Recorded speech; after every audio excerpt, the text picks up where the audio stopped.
Hey guys, welcome to Just Sleep Stories. Tonight we are cruising back to a time so aggressively cheerful it could give you a cavity.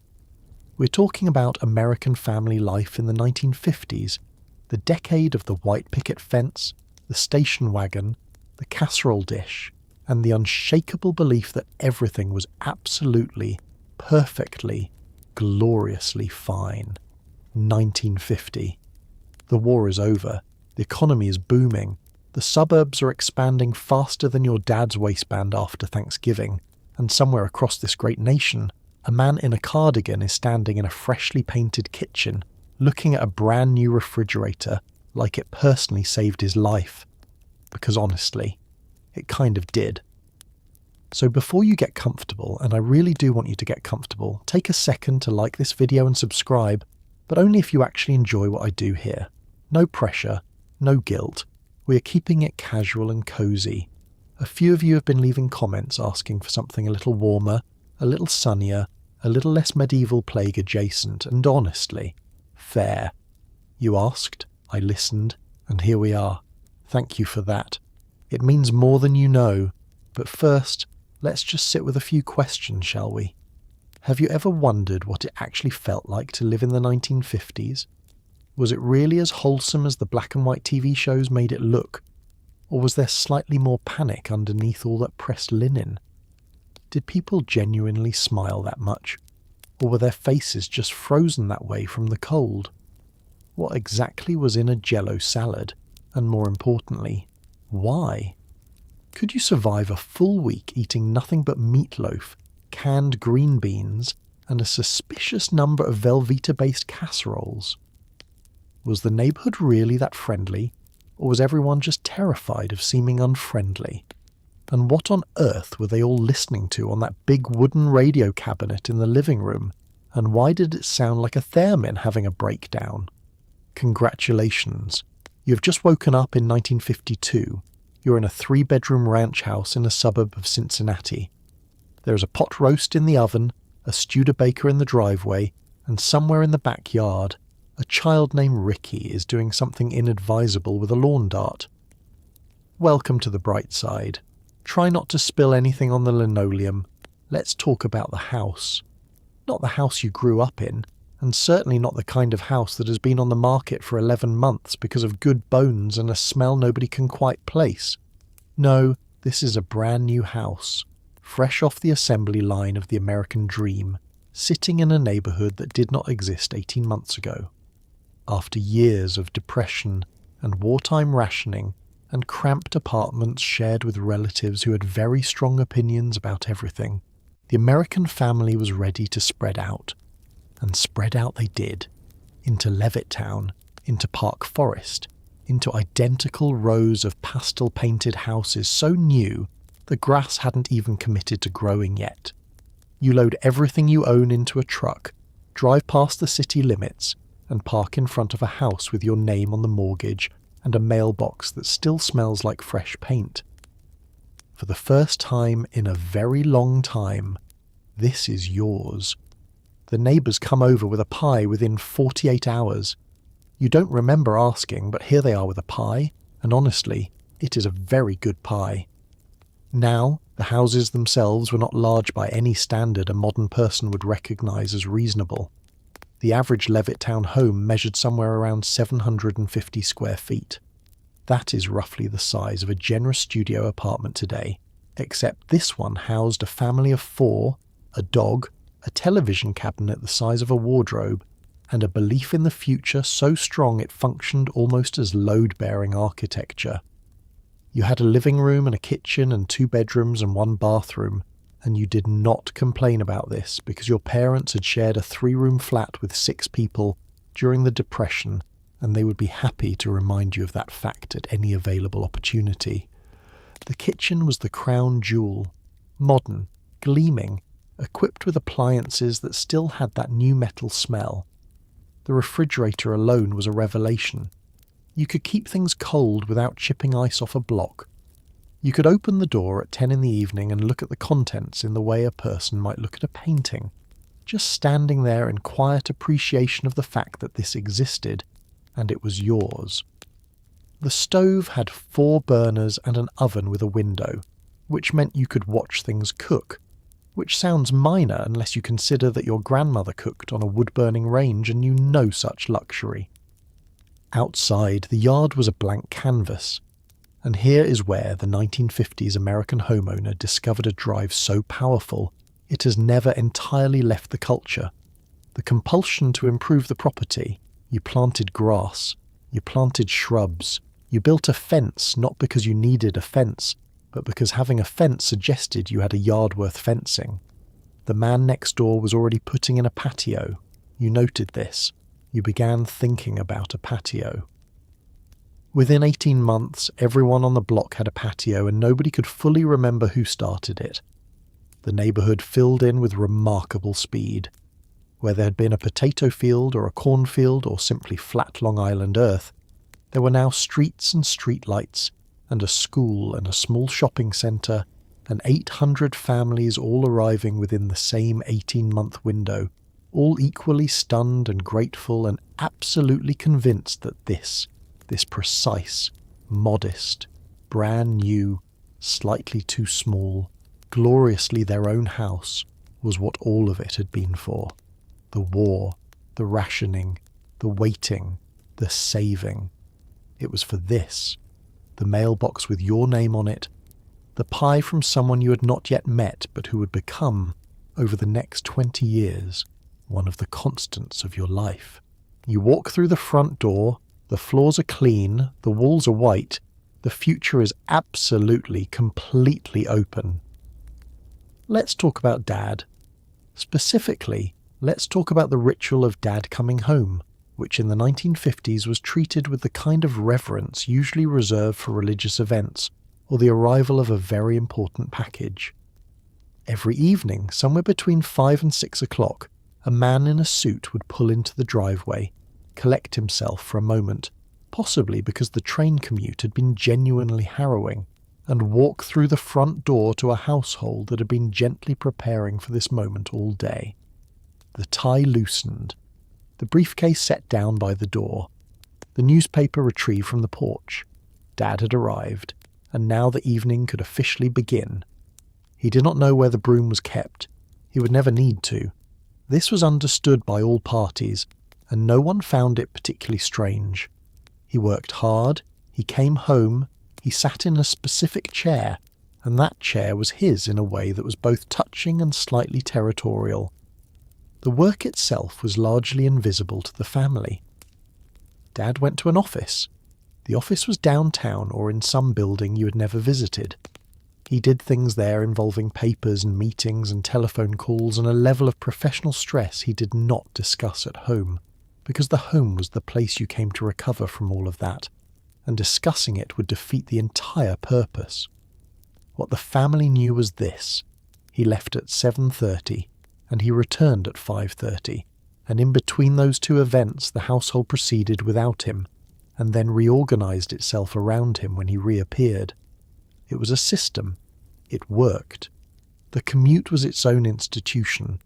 Millions of American men in the 1950s rode commuter trains into cities and back out again every weekday, sitting in the same car with the same men, reading the same newspaper, experiencing a communal exhaustion so consistent it became almost companionable. You knew the man in seat 14 by his hat. He knew you by your briefcase. You never learned each other's names. You rode together for 7 years. It was fine. When he got home, dinner was usually already in progress. The smell of something cooking reached the driveway before the front door did. You changed out of your work clothes. This was important. The changing, a physical act of transition from professional man to family man, as deliberate as a costume change, and you sat in the living room with the newspaper while dinner finished. The children were briefed, if they were small, on appropriate dinner table behaviour. They presented themselves accordingly. Dinner was eaten together. This was not negotiable. The table was the family's daily meeting, the place where the day was reported and processed, and the various threads of everyone's experience were woven briefly together before the evening separated them again into homework and dishes and the 9 o'clock news. Dad asked about school. The children answered. Mum asked about the office. Dad gave a summary that was probably incomplete but sounded complete. After dinner he was tired. This was understood and respected. The chair received him again. The newspaper was finished. If there was a ball game on television, the television was turned to the ball game. If there was not, he watched whatever there was with the patient, slightly glazed expression of a man who had given everything he had to the daytime world and was now operating on reserves. He was not, by modern standards, a deeply expressive parent. He didn't narrate his feelings or schedule one-on-one connection time with each child. What he did was show up, every single day, without drama, in the same suit, with the same briefcase, at the same time. And in the 1950s, that consistency, that reliable, daily, unspectacular presence, was the whole point. It was the thing the Depression had taken from so many families and the war had threatened to take again. He was there, every evening, in the chair. That was the job, and he did it. Now let's talk about Mum, who is quite possibly the most organised human being who has ever lived or who will ever live. The 1950s. American mother ran the household with the logistical precision of a military general, and the creative flair of someone who has just discovered that cream of mushroom soup can be combined with nearly anything and baked at 350 degrees for 35 minutes into something technically edible. She managed the children, the budget, the social calendar, the garden, the laundry, and the entirely separate and extremely serious matter of what was for dinner, all before noon. And she did most of it in heels, which is either inspiring or evidence of a society-wide collective denial about what feet are for. The kitchen was her domain, immaculate, organised, and perpetually producing something that smelled like home. She knew every neighbour's name, every teacher's preference, and exactly how long a pot roast needed to rest before you could slice it. The cooking was both art and science, though the science in question was largely the science of canned goods.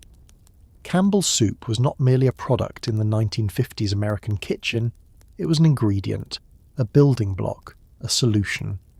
Cream of mushroom went into the green bean casserole. Tomato went into the meatloaf glaze. Chicken noodle went into the sick child. There was no stigma attached to this. The whole culture had agreed quietly and collectively that opening a can and adding it to something was cooking, and anyone who wanted to argue otherwise was welcome to stand over the stove for 3 hours and see how they felt about that position afterward. The weekly meal planning was a genuine exercise in management. Monday was usually something with ground beef. Tuesday might be leftovers from Sunday's roast, transformed through a process of creative application into something that technically qualified as a new meal. Wednesday was often the casserole, that magnificent democratic one-dish achievement that fed the whole family from a single baking vessel and required only one pan to wash afterward, which was the closest thing to a miracle the 1950s kitchen had to offer. Thursday was soup. Friday was fish, because the church said so, and the church was not an organisation you argued with casually. Then there was the baking. Cakes were made from scratch with a regularity that would exhaust a professional baker. Cookies appeared on wire racks every Saturday as a matter of course. Pies were not an event, they were a Tuesday. The smell of something sweet in the oven was so constant and expected that its absence would have been the remarkable thing, a sign that something was wrong, that the household had been disrupted in some fundamental way that required investigation. She also ran the social architecture of the family's life. She wrote the thank you notes, she remembered the birthdays, she organised the neighbourhood coffee and the school bake sale, and the church potluck contribution. And she did all of this with a cheerfulness that was partly genuine, and partly the result of a social contract the decade had written for her, before she had any real say in the terms. But here is the thing that gets lost sometimes when people look back at this. She was good at it. Genuinely, impressively, creatively good at it. The 1950s housewife operated within a set of constraints that a modern person would find stifling, and within those constraints she built something real, a household that functioned, children who were fed and clothed and present, a home that was a place people actually wanted to return to at the end of the day.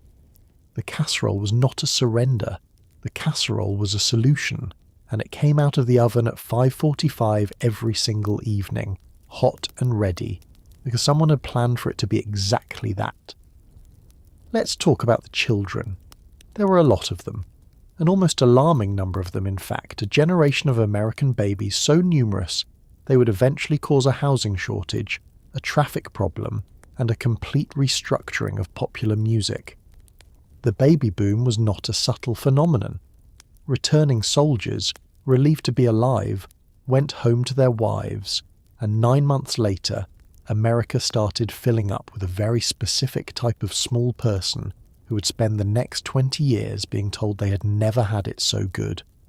And to be fair, by the standards of what came before, they really hadn't.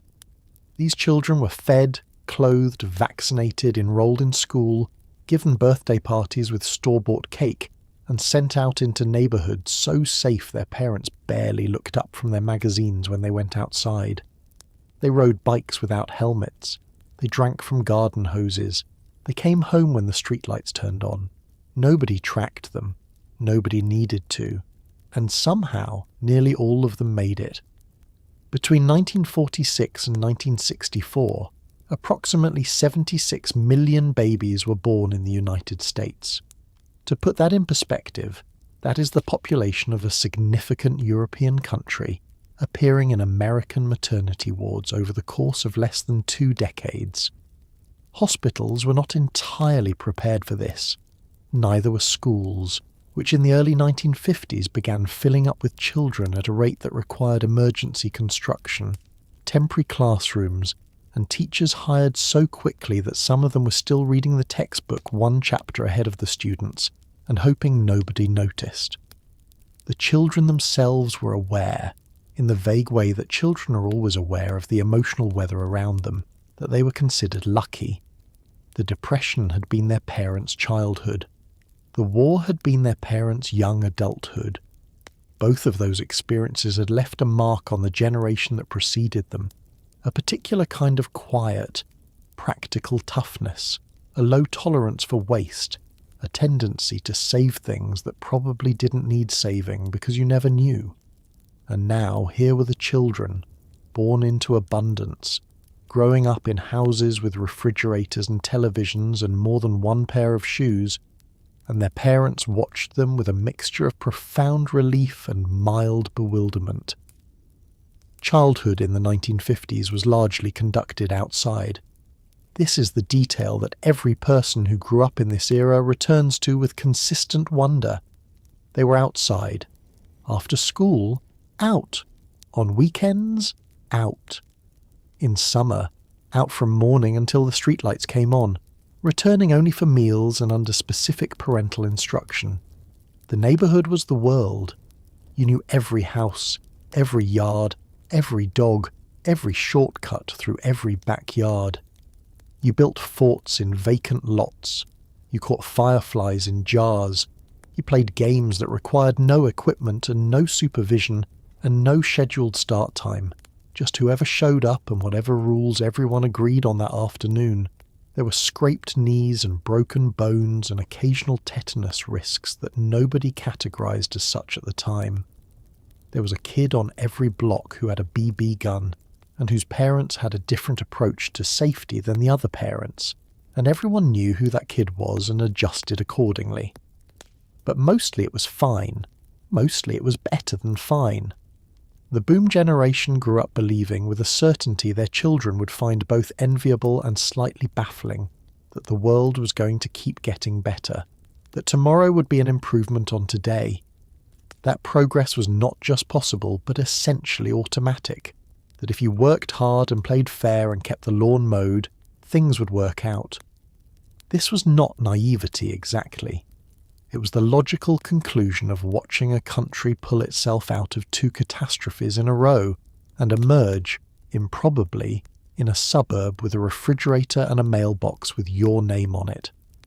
They were the beneficiaries of enormous historical luck. Most of them knew it. Most of them were grateful. And all of them, in one way or another, spent the rest of their lives trying to figure out what you do with that. Let's talk about Saturday morning, which in the 1950s was a small, sacred window of time that every child in America understood to be theirs and theirs alone. Before the parents woke up, before the chores were assigned, before anyone asked you what your plans were for the day, you had Saturday morning. And by the mid-50s, Saturday morning had something extraordinary on its side. The television set. That large, humming wooden cabinet in the living room that the adults used to watch the news. And Ed Sullivan was, on Saturday mornings, entirely yours. You pressed your face close enough to the curved glass screen to fog it with your breath, and you watched animated chaos for hours, eating cereal directly from the box because no one had gotten up yet to supervise the milk. This was freedom. This was the closest thing to paradise a 7-year-old in suburban Ohio had ever experienced. The television itself required a certain amount of ceremony. You turned it on several minutes before you intended to watch anything, because the picture took time to appear. A slow brightening, a warming up, the image gathering itself from nothing into something, which a modern child accustomed to instant streaming would find approximately as comprehensible as churning butter. You adjusted the rabbit ears, those 2 aluminum antennae extending from the top of the set in a permanent V that you angled and readjusted and occasionally held with one hand at a specific angle that, for reasons nobody could explain, produced a clearer picture than any other position. You maintained this pose, arm elevated, perfectly still, until a sibling could be persuaded or threatened into holding it for you. The cartoons were not sophisticated by any standard anyone would apply today. The animation was limited, characters sliding across static backgrounds, mouths moving in a rough approximation of the sound, the same running cycle looped 4 times in a row. But the stories had a clarity and a slapstick logic that children found deeply satisfying. Someone was always chasing someone else. Someone always fell off something. The outcome was never in real doubt, but the journey was reliably entertaining, and in the 1950s, reliably entertaining was a very high bar. The cereal was part of the ritual. Cereal companies had understood with a marketing intuition bordering on genius that Saturday morning cartoons and breakfast cereal occupied the same psychological space in the child's mind, both sugary, both colourful, both slightly illicit in the way that anything wonderful and unsupervised feels slightly illicit. The boxes had games on the back and prizes inside and the nutritional profile of a birthday cake, and nobody was awake yet to tell you that you couldn't have a second bowl. Around 9 or 10 o'clock, parents began to emerge. This was the signal, understood without being stated, that the pure Saturday morning hours were ending. A parent in a bathrobe appearing in the living room doorway was a gentle but firm indication that the day was about to become organised. Chores were mentioned. Breakfast was suggested. The outside was referenced as a place you ought to be. But for those first 2 hours, before anyone was awake to have expectations of you, you had the house and the television and a box of cereal with a prize inside that you had already found because you had gone through the box from the bottom, which everyone knew was the correct approach regardless of what the adults said about it. Saturday morning was yours. It asked nothing of you, and it delivered every single week with the reliability of a very sweet, slightly fuzzy, entirely uncomplicated promise. Let's talk about the neighbourhood. In the 1950s, the neighbourhood was not just the street you lived on. It was a fully functioning social ecosystem with its own hierarchies, its own gossip networks, its own unwritten codes of conduct, and a collective knowledge of every family's business so complete it functioned essentially as a local newspaper. You could not mow your lawn on a Sunday morning without 3 neighbours noting the time. You could not receive an unexpected afternoon visitor without someone across the street adjusting their curtains. This was not sinister. It was simply how it worked. Everyone knew everyone, and everyone was watching everyone, and in a strange, warm, occasionally suffocating way, this meant everyone was also looking out for everyone. A sick child meant casseroles appearing on your doorstep. A new baby meant a parade of visitors bearing gifts and advice you did not ask for but secretly needed. The physical design of the suburb made this inevitable and in many ways intentional. The houses were close together. The front yards were open. No privacy hedges, no walls, no gates. You mowed your lawn in full view of the street, and the street observed you. Porches faced outward. Driveways ran parallel. The whole architecture said, "You are part of this. You are visible. You belong here, and your belonging carries certain obligations." The obligations were real but largely unspoken. You kept your lawn in a state that didn't embarrass the block. You didn't park a car on the grass. You brought in your trash cans the same day the truck came, rather than leaving them at the curb for 3 days in a posture of suburban defeat. You returned borrowed tools. You attended the neighbourhood 4th of July gathering, because not attending required an excuse, and the only acceptable excuses involved hospitalization or a family funeral. And even then people wondered. The women, who were home during the day while the men were at work, conducted a parallel social life of considerable complexity. Coffee was the currency. You dropped by for coffee without calling first, because calling first would have suggested a level of formality inappropriate to the closeness of the relationship, and the closeness of the relationship was established and maintained through the very act of dropping by. You sat at the kitchen table. You talked. You exchanged information about children and husbands and the price of things at the grocery store and what was happening with the family 3 houses down. Information that was not gossip, technically, but was certainly news. The men gathered on weekends in driveways and yards, ostensibly to discuss lawn equipment and automotive matters, actually to conduct the same social processing under the protective cover of looking at a lawnmower. Something about standing near a piece of machinery made conversation feel practical rather than social, which was apparently a necessary distinction for the 1950s American man. Children moved freely between yards in a way that meant the neighbourhood raised them collectively, whether the neighbourhood had volunteered for this role or not. If you fell off your bike in front of the Hendersons' house, Mrs. Henderson cleaned your knee. If you were seen doing something you should not have been doing anywhere on the block, your parents knew about it before you got home. The neighbourhood had eyes everywhere, and those eyes were not hostile. They were simply present, in the way that all genuinely communal life requires someone to be present and paying attention. You were never entirely private. You were never entirely alone. In the 1950s suburb, those two things were the same thing, and most people, most of the time, found that comforting rather than confining. Though there were certainly days, especially in August, when everyone had been inside everyone else's business for 3 solid months, when you would have given a great deal for a hedge. Let's talk about the television, which arrived in the American living room in the early 1950s, with the energy of something that had not been invited but clearly had no intention of leaving. In 1950, fewer than 1 in 10 American homes had a television set. By 1960, nearly 90% did. That is not gradual adoption. That is a stampede. Families arranged their furniture around it. Men built special cabinets for it out of dark wood, as if giving it furniture-grade housing would make the neighbours less suspicious of it.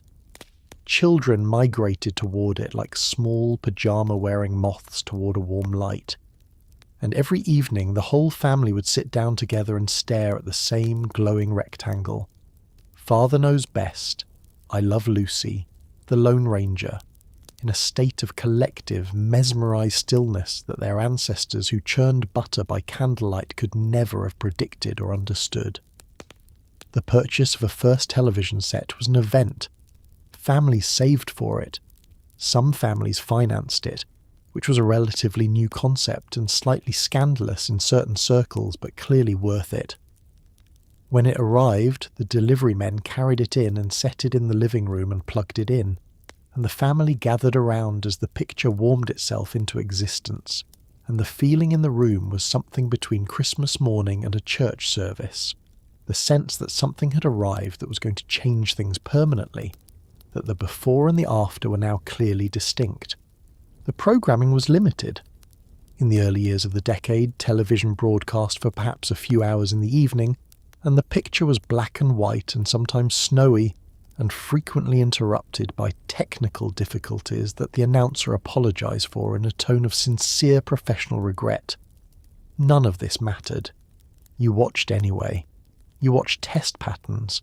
You watched a man in a suit reading news from a piece of paper. You watched whatever was on because the fact of the television itself was still new enough to be the attraction. Then the shows arrived, real shows, with writers and actors and recurring characters whose lives you followed from week to week, with a genuine emotional investment that the medium had no precedent for. I Love Lucy premiered in 1951 and within 2 years was the most watched programme in the country, with more American households tuned in to Lucy's various schemes than had voted in the previous presidential election. People rescheduled their lives around it. Neighbours gathered at the one house on the block that had a set before the others could afford one, crowding into someone's living room with a bowl of popcorn, watching together in a darkness broken only by the screen's blue-white glow. The television redefined the living room, which had previously been a space for conversation and reading, and the occasional radio programme. Now it had a focal point, an orientation, a reason for the sofa to face a specific direction. The furniture rearranged itself around the screen as if by gravity. Dinner in many households began migrating toward it, the TV tray appearing as an innovation that allowed the family to eat while watching, a compromise between the tradition of the dinner table and the magnetic pull of the screen that would eventually resolve in favour of the screen in most of the families it visited. It was the first truly mass medium, the first thing that put the same images, the same voices, the same stories into the living rooms of the small-town farmer and the city apartment dweller and the suburban family on the identical street simultaneously. Everybody watched Lucy. Everybody saw Cronkite. Everybody knew the theme song. In a country as large and varied as America, the television was the first thing that made everyone, briefly, the same audience. That was new. That was genuinely, historically new, and nobody had any idea yet what it was going to do to them. Let's talk about Sunday dinner, which in the 1950s American household was not a meal so much as an institution, a weekly event of such gravity and preparation that it required advanced planning, good tablecloth, and at least one relative who would inevitably say something that everyone else would be quietly discussing for the next week and a half. It was the one meal where the good china came out of the cabinet where it lived for the other 6 days of the week in solemn, untouched state. The pot roast had been started on Saturday. The rolls were made from scratch. Someone had ironed the napkins. You ate at the table, the actual table, not the TV trays, and you sat up straight, and you did not leave until everyone was finished, and if you were a child at this table, you ate whatever was put in front of you with a face that suggested gratitude, whether or not that gratitude was technically sincere. Sunday dinner was an anchor. In a week that moved quickly and asked a great deal of everyone, Sunday dinner at noon or early afternoon was the fixed point around which everything else organised itself. Church ended at a specific time precisely so that the roast, which had been put in the oven before the family left for services, would be ready when they returned.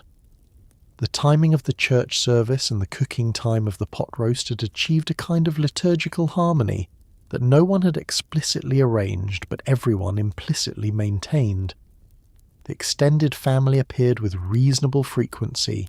Grandparents, aunts, uncles, cousins who showed up without advance notice and were accommodated without visible resentment because the pot roast was large enough and the table could be extended by a leaf kept in the hall closet specifically for this purpose. This was understood. You did not run out of food at Sunday dinner.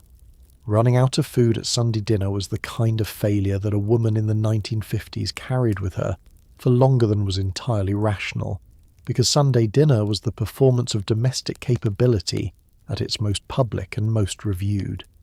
Everything was made from scratch on principle. Even if you were capable of buying something, the rolls, the pie, the mashed potatoes, you made it yourself, because Sunday dinner was not about efficiency. It was about effort. The effort was the message.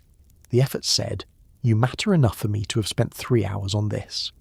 The effort said, "This family is worth the good china and the ironed napkins and the roast that has been in the oven since 9 in the morning." Nobody articulated this. Nobody needed to. The children were on best behaviour, which lasted approximately until the meal itself, after which the best behaviour gradually loosened, and someone inevitably said or did something that caused a parental look of such quiet authority that the entire table went briefly still. Then it relaxed again. Dessert was served. The adults had coffee.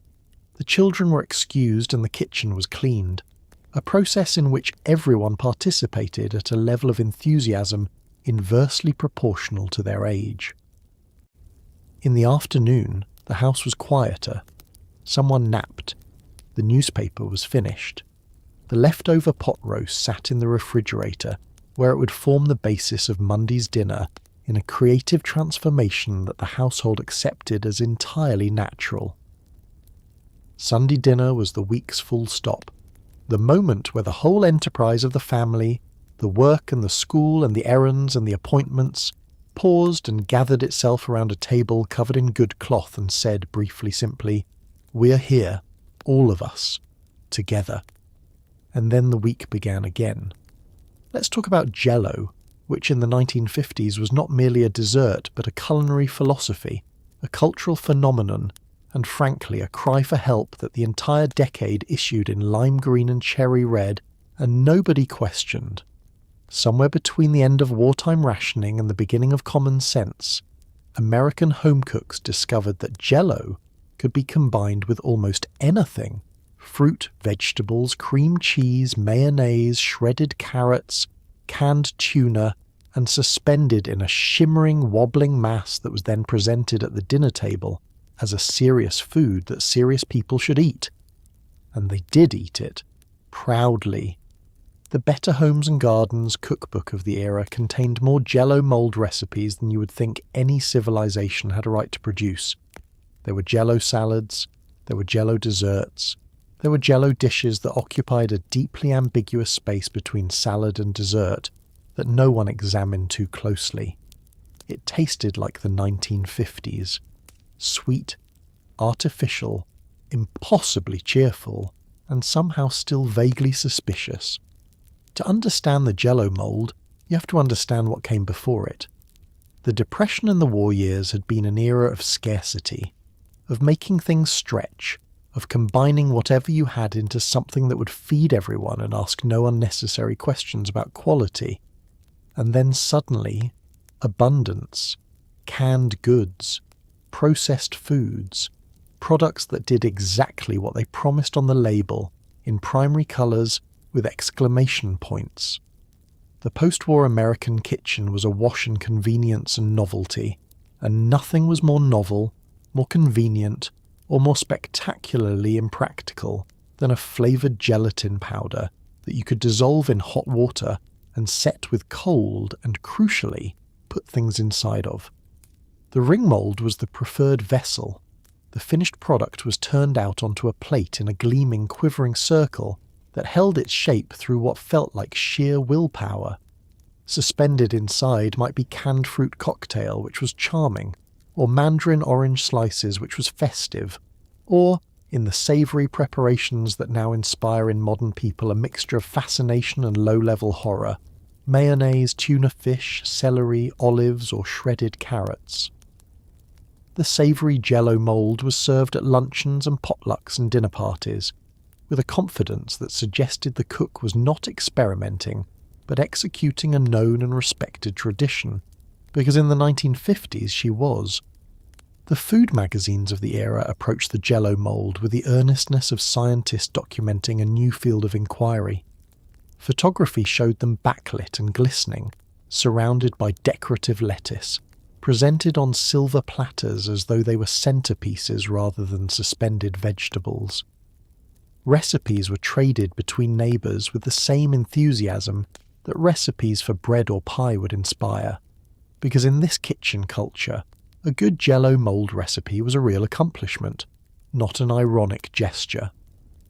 Children, to their credit, tended to like the sweet ones. Cherry Jell-O with canned fruit was genuinely popular with small people, who had not yet developed the critical faculties to question why their dessert was simultaneously jiggly and fruit-adjacent. They ate it.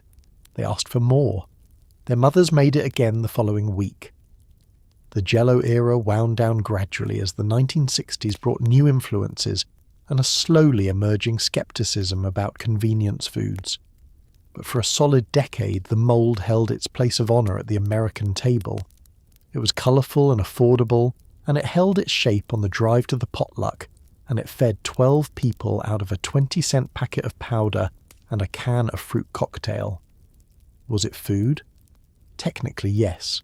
Was it a reflection of a particular cultural moment, optimistic, modern, slightly credulous, determined to see even a gelatin mould as proof that life was getting better?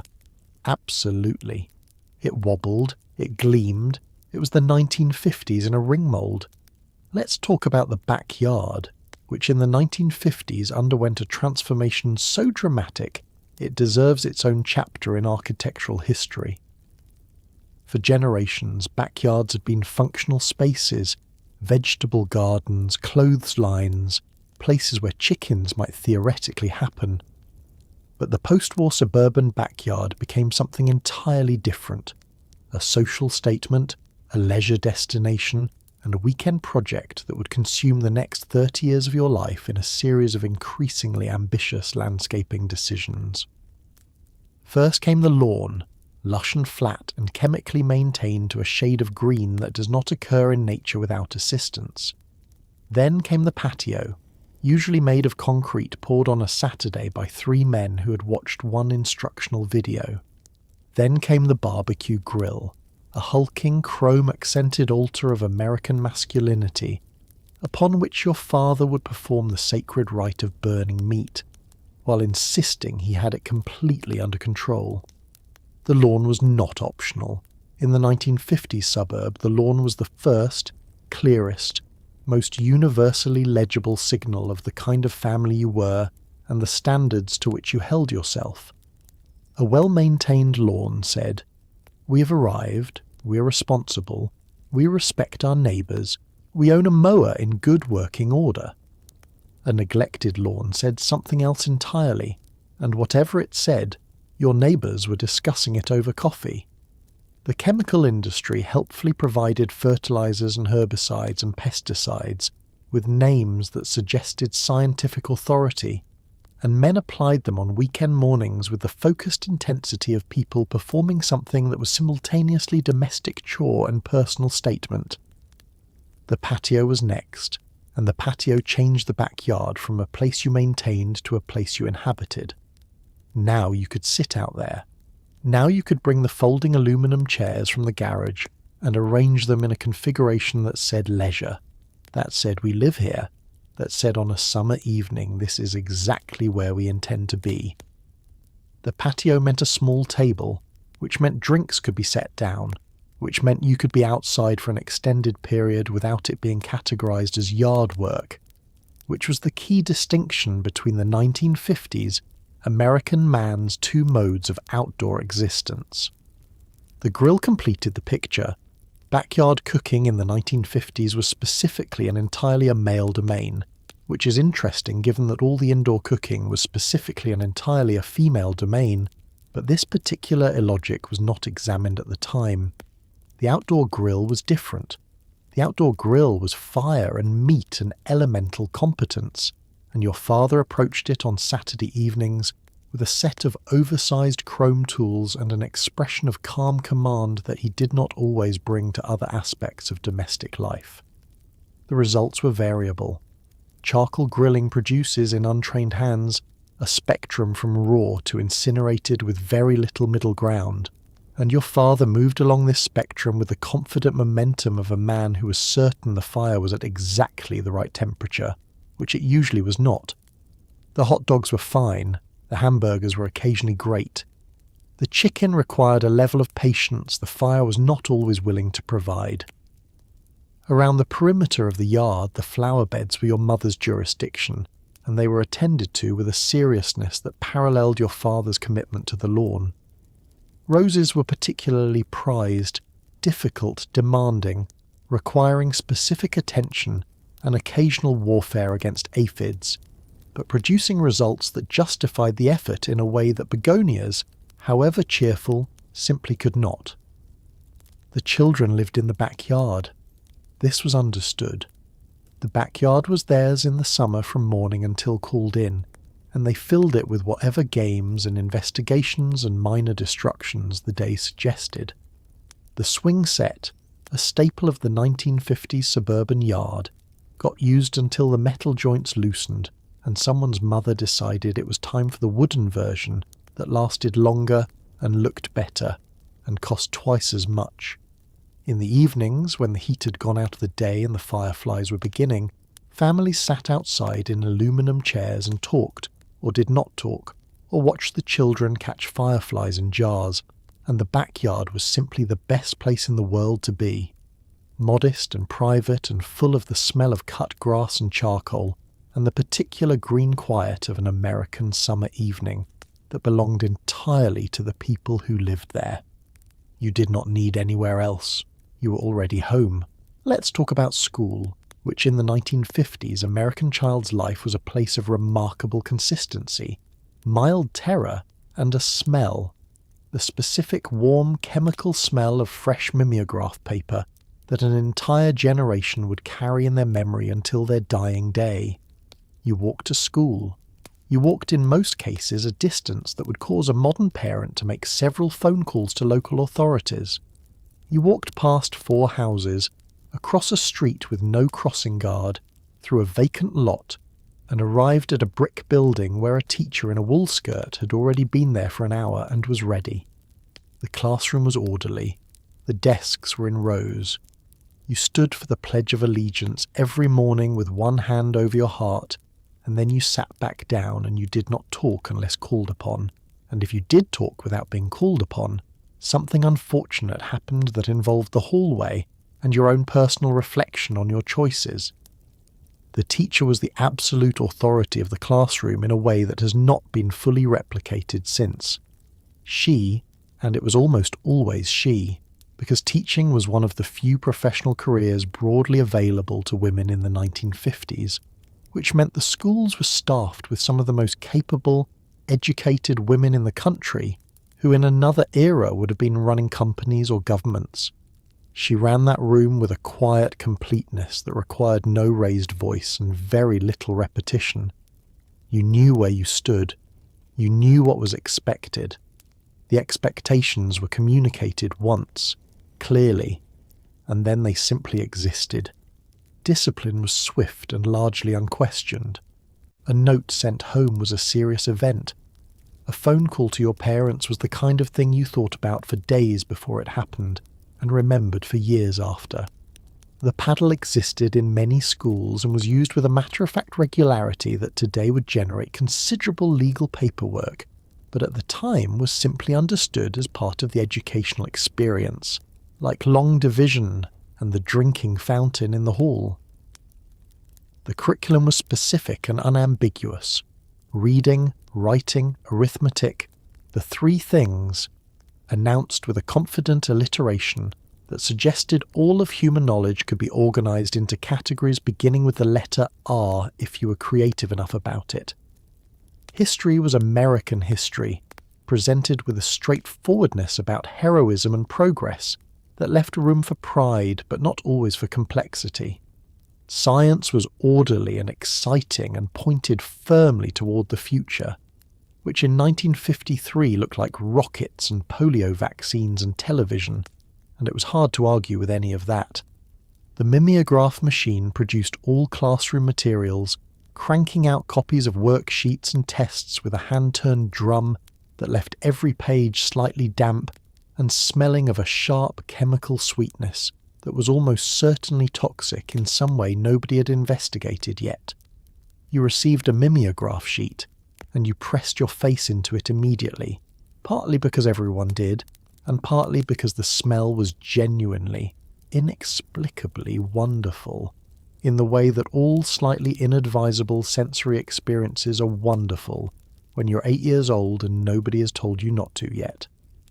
Lunch was eaten in the cafeteria at long tables on metal benches, or brought from home in a metal lunchbox decorated with a cowboy or a rocket ship, containing a sandwich wrapped in wax paper, an apple, and a thermos of milk that was slightly warm by noon because thermoses were aspirational rather than functional.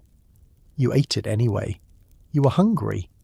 Recess was 20 minutes of organised chaos on a blacktop or a patchy grass field, where the rules of every game were negotiated freshly each day by the children themselves, without adult supervision or structured programming, because in the 1950s nobody had yet decided that children required adult guidance to play tag. You walked home the same way you had come. You let yourself in with the key on the string around your neck if your mother was out, or you walked into the smell of something on the stove if she wasn't, and you dropped your bag by the door and the school day was over.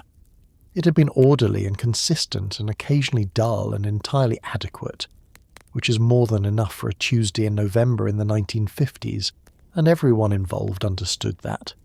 Let's talk about the drive-in theatre, which was one of the 1950s most genuinely brilliant ideas and also the setting for roughly 70% of American adolescent bad decisions during this era. The concept was almost absurdly simple. You build a very large screen outdoors, you arrange a field full of parking spaces in front of it, you attach a small tinny speaker to every car window, and then you charge families a flat fee to watch movies while sitting in vehicles they were already in, eating food they mostly brought from home. It was intimate. It was communal. It was a way for families to go out without technically going out, which had enormous appeal to parents of children who could not sit still in enclosed spaces for 2 hours without someone spilling a soda on someone else. And for teenagers, it was something else entirely. A darkened parking lot beyond easy parental supervision, which the 1950s, bless its heart, somehow did not fully anticipate. At its peak in the mid-1950s, there were more than 4,000 drive-in theatres operating across the United States. That is an extraordinary number when you consider that each one required several acres of land, a projection booth, a playground near the screen for children who had surrendered to restlessness, and a snack bar whose prices represented the actual business model, because the admission fee was, by design, almost comically low. You paid by the carload at many of them. Entire families squeezed into a station wagon, sometimes with extra children from the neighbourhood tucked into the back cargo area, and the man at the booth waved you through for $1 or $2 and pointed you toward a slot. The speaker clipped onto your car window was a marvel of minimalist technology. It was a small grey box on a metal post, and you lowered your window and hung it on the glass, and it delivered sound directly into your vehicle with a tinny intimacy that indoor theatre speakers could not replicate. The sound quality was, by any objective measure, not good. It was thin and slightly distorted, and the low frequencies were essentially theoretical. None of this mattered. You were in your car, you were watching a movie, the stars were above you if you looked up, and you were in your car. Families with young children used the drive-in with particular creativity. The children, already in pyjamas before arrival, could fall asleep in the back seat without ceremony or negotiation, and the parents could finish watching the film in a state of relative peace that the indoor cinema had never once provided. This was considered a parenting innovation of the first order. You could go to the movies without a babysitter. You could go to the movies and the children could be unconscious by 8:30, and you could still see the end of the picture. The drive-in was, for parents of small children in the 1950s, an act of pure logistical grace. For teenagers with access to a car, the drive-in operated on a different frequency entirely. The back row was understood, by everyone including the management, to be a location where the screen was technically visible, but the movie was not necessarily the primary attraction. Couples parked there with a specific intentionality that left the snack bar largely unvisited and the speaker hanging on the window mostly decorative. Chaperones were not provided. Parents trusted the institution in a general way and asked no specific questions, which is a negotiated ignorance that both generations found workable. The movies themselves ranged widely. Westerns and musicals and science fiction pictures about aliens arriving on Earth, with motives that were usually hostile and occasionally educational. The science fiction films in particular carried a particular charge in the nuclear age, when the thing arriving from space was sometimes a clear metaphor for something that everyone was thinking about but nobody wanted to discuss directly over Sunday dinner. You sat in your car in a field in America with a small grey speaker clipped to your window, watching a story unfold on a screen the size of a building, and above you were actual stars, and for 2 hours nothing was required of you except to watch and eat your popcorn that you brought from home, because the snack bar was, as established, not priced for regular use. It was genuinely one of the better ideas anyone had. Let's talk about rock and roll, which did not politely knock on the door of American family life in the 1950s. It came through the window, late at night, playing something that sounded to the parents like a radio being beaten with a second radio. Elvis Presley appeared on The Ed Sullivan Show in September of 1956, and the camera operators were famously instructed to film him only from the waist up because his hips were moving in a way that network executives had decided was essentially a public health emergency. Teenagers across America immediately understood that this was exactly right, that something had changed, that a new language had arrived that belonged specifically to them, and that their parents' discomfort with it was in fact the whole point. The music was loud and urgent and physical and wonderful, and it drove every parent in the 1950s to a very specific kind of concerned bewilderment that they would eventually pass down to their own children, who would do the exact same thing with whatever music came next. Rock and roll did not emerge from nowhere. It was built with structural integrity and enormous creative force, from rhythm and blues and gospel and country music, from Black American musical traditions that had been developing for decades in a cultural space that white mainstream America had largely ignored, until the moment those traditions produced something that teenagers of every background could not stop moving to. The genre's origins were, for a significant portion of the decade, not acknowledged in polite mainstream company. The music was the music. It was on the radio whether you acknowledged its lineage or not. The radio was the delivery mechanism. Transistor radios appeared in the early 1950s, small, portable, battery-powered devices that allowed a teenager to carry music into their bedroom, into the backyard, into spaces beyond parental soundtrack control for the first time in history. This was a technological revolution that looked like a small plastic box and cost about $25, and it functionally ended the era in which the family controlled what music was heard in the home by controlling the one large wooden radio in the living room. Now the music was everywhere. Now it was personal. And what the music was, in 1955 and 56 and 57, was Chuck Berry and Little Richard and Fats Domino, and then Elvis, and then Buddy Holly, each one carrying something that the popular music of the previous decade, the big bands and the crooners and the pleasant orchestrated ballads had not carried, which was the feeling that something was happening right now in your body that demanded a physical response. Parents called it noise. This was not an accurate musical assessment, but a genuine emotional one. What they were hearing was not just a different style of music, it was a declaration that their children belonged to themselves, that the post-war generation had its own aesthetics and its own emotional register, and its own idea of what Saturday night was for. The music was the message. and the message was independence, and independence sounded from a 1950s parent's living room at 10 o'clock on a school night, exactly like a radio being beaten with a second radio.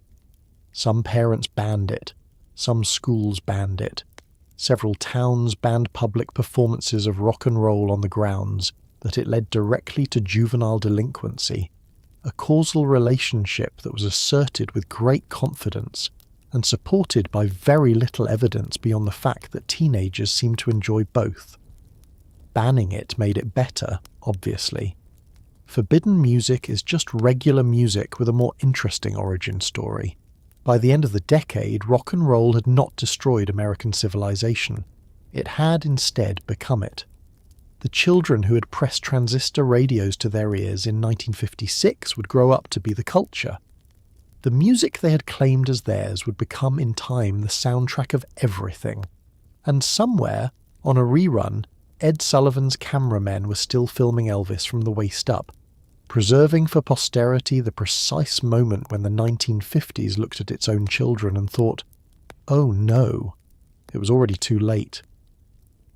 Let's talk about the car, which in the 1950s was not merely a vehicle but an expression of the American soul, a rolling declaration of prosperity, and a machine so laden with chrome accents, tail fins and pastel paint that it looked less like a means of transportation and more like a parade float that had recently escaped from a dream. The car meant freedom. The car meant you had arrived, not just geographically, but existentially. Suburban life was designed around it. The driveway was architectural proof of your success. On weekends, men washed their cars with an attention and tenderness that their wives occasionally noted was somewhat disproportionate. Children grew up understanding that the car was sacred, that you did not eat in the car without permission, and that if you kicked the back of the front seat one more time on this drive, things were going to change very quickly and not in your favour. The cars of the 1950s are now icons of design, objects of such extreme stylistic confidence that they border on the theatrical. General Motors' Harley Earl, the most influential automotive designer of the era, drew cars the way a sculptor works in large gestures, long, low, wide, with tail fins that swept upward at the rear like the empennage of a jet aircraft, because the jet age had arrived and the car was supposed to look like it knew that. Chrome was applied with a generosity that suggested the metal was free.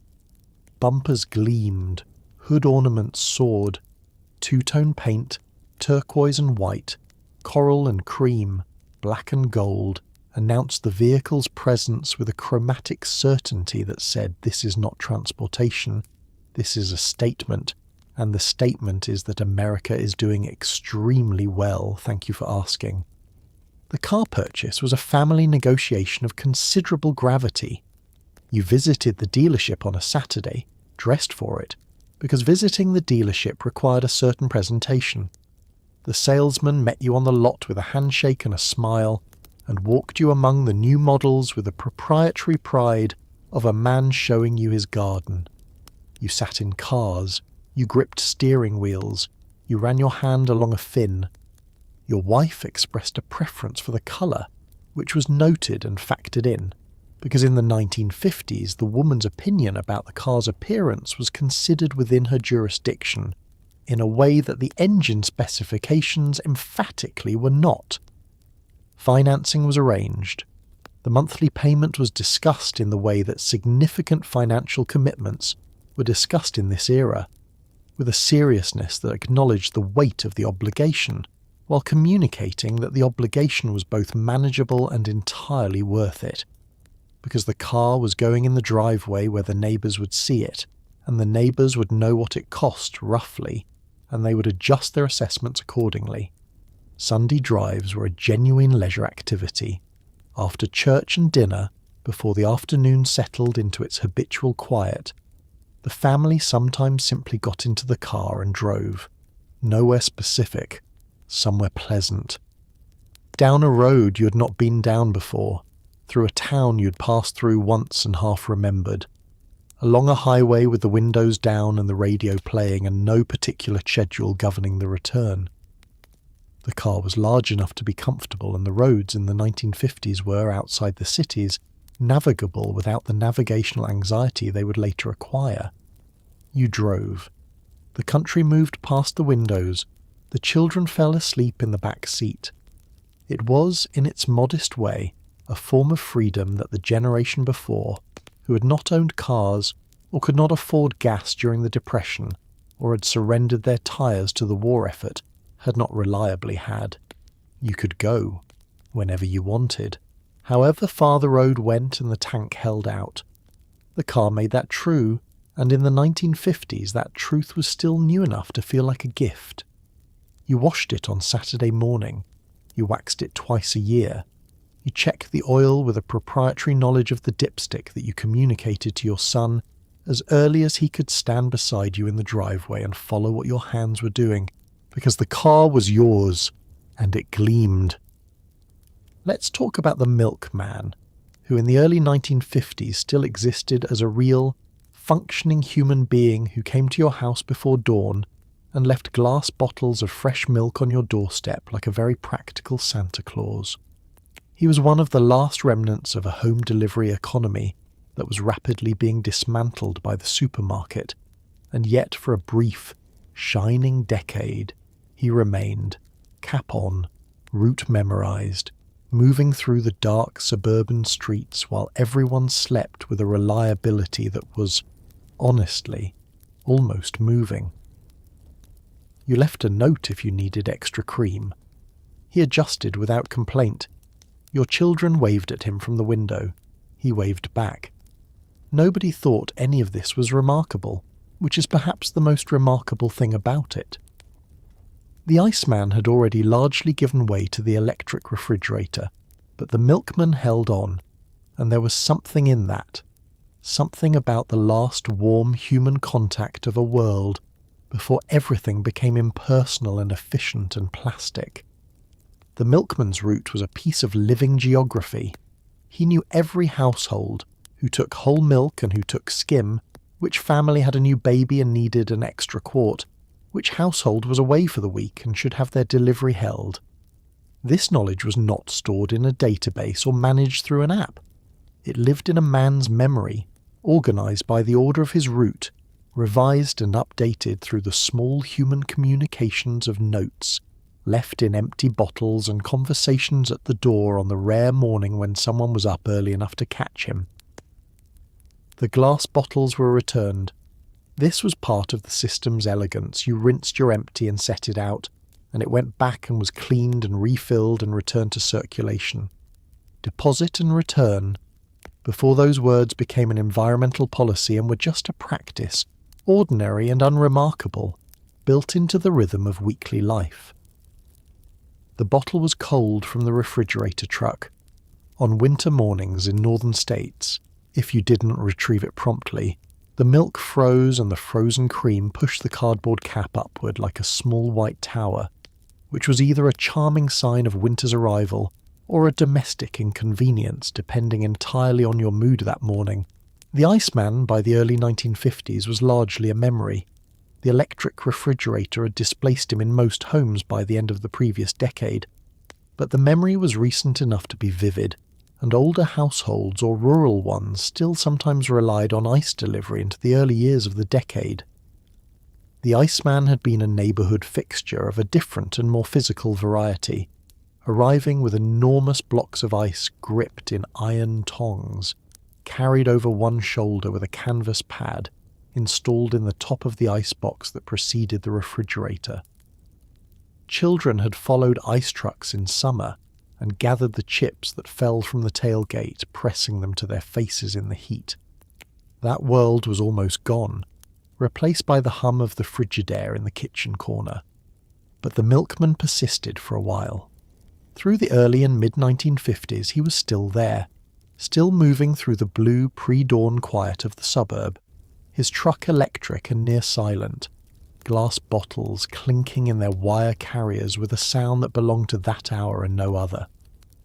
By the end of the decade, the supermarket had largely won.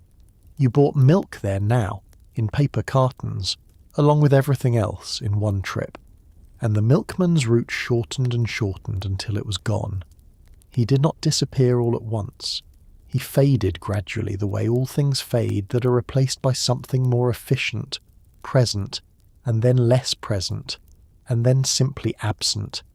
The absence itself unremarked because the replacement was so complete. But for a few years in the early 1950s he was there, at 4 a.m, setting cold glass bottles on your porch, knowing your name, moving on to the next house and the next, through a neighbourhood that was asleep and did not know it was being served.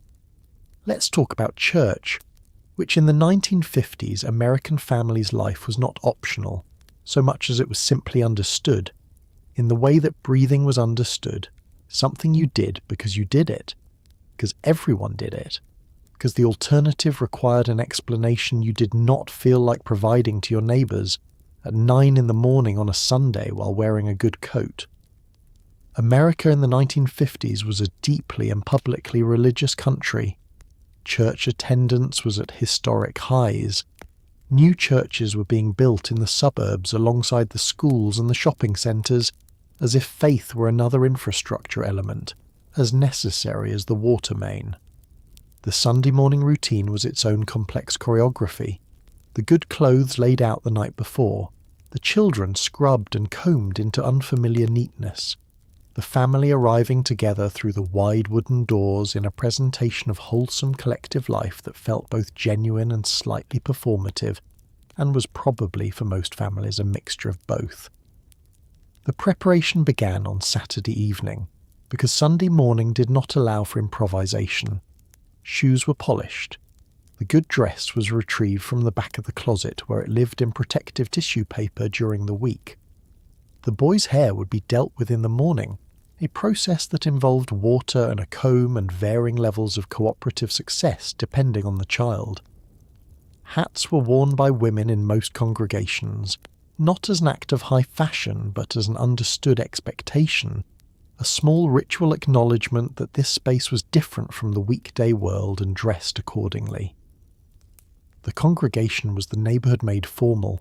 You sat near the same families every week, in the same general area of the same pews, because pew territories in Protestant churches were not assigned but were as firmly established as property lines, maintained through a combination of habit and the slightly territorial instinct that emerges whenever humans occupy the same space repeatedly. You greeted the families to your left and right with the particular warmth of people who see each other weekly, in a context that requires a certain display of goodwill, and have, over years, moved from performance to genuine affection. The minister was a figure of real community authority.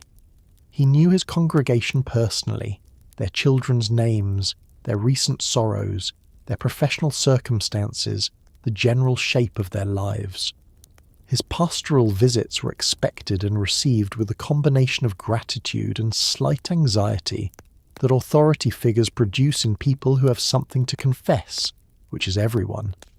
He delivered sermons of variable quality and consistent length, and the congregation received them with a patient attention that was partly devotion and partly the comfortable passivity of people who know exactly how long this will last and have planned Sunday dinner accordingly.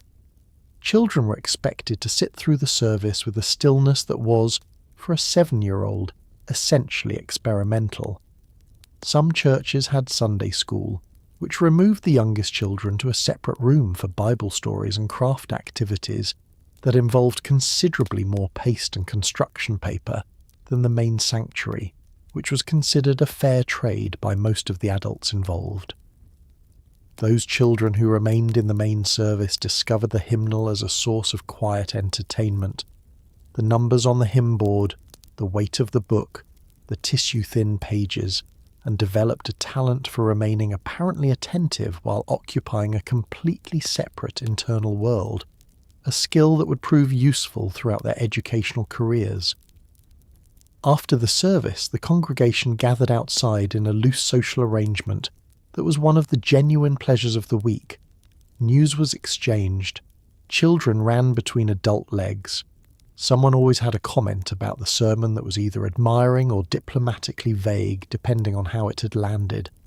The minister stood at the door and shook hands, and you shook his hand and said something affirmative, and then you walked to your car in your good coat in the Sunday morning light. At home, the pot roast was already in the oven. Faith in the 1950s was rarely introspective and almost never private. It was communal, visible, and woven through the week.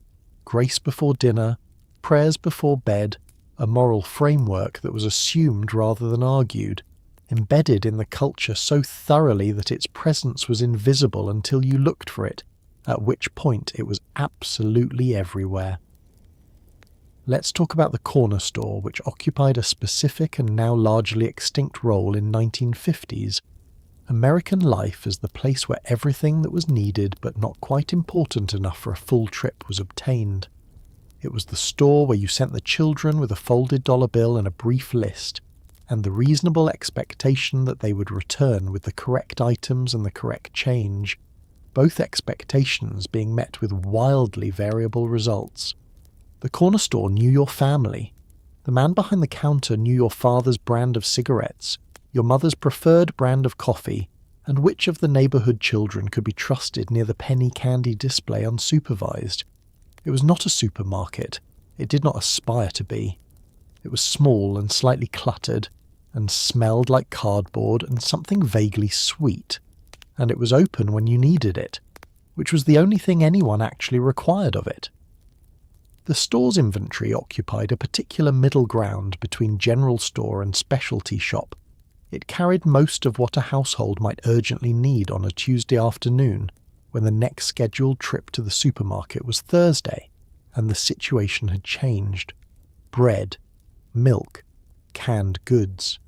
The specific brand of cigarettes your father smoked, kept behind the counter in a specific position, because the man knew what you came in for before you reached the counter.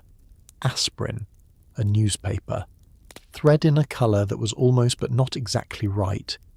Cold cuts sliced from a loaf behind the glass case, wrapped in white butcher paper, and weighed on a scale that the man read without looking down. Credit was extended. This was a business practice so embedded in the corner store's operation that it was not felt as a financial arrangement, but as a social one. A recognition that the family was known, that their reliability had been established, that the small shortfall between what they needed and what they had on them at this particular moment was a temporary condition that the relationship between shopkeeper and customer was strong enough to absorb. You ran a tab. You settled it at the end of the week or the end of the month. The man did not make it awkward. You did not make it awkward. The system worked because it was built on a foundation of mutual knowledge that the supermarket, with its fluorescent lights and its anonymity and its absolute requirement of immediate payment, could never replicate. The penny candy case was one of the genuine architectural achievements of the American childhood experience. It was a glass case set low, at child height, containing a landscape of small pleasures priced at 1 cent each, wax bottles filled with coloured syrup, candy buttons on paper tape, root beer barrels, licorice whips, small foil-wrapped chocolates, things whose names were known to every child within a half-mile radius, and whose qualities were debated with the seriousness of wine critics. You had a nickel.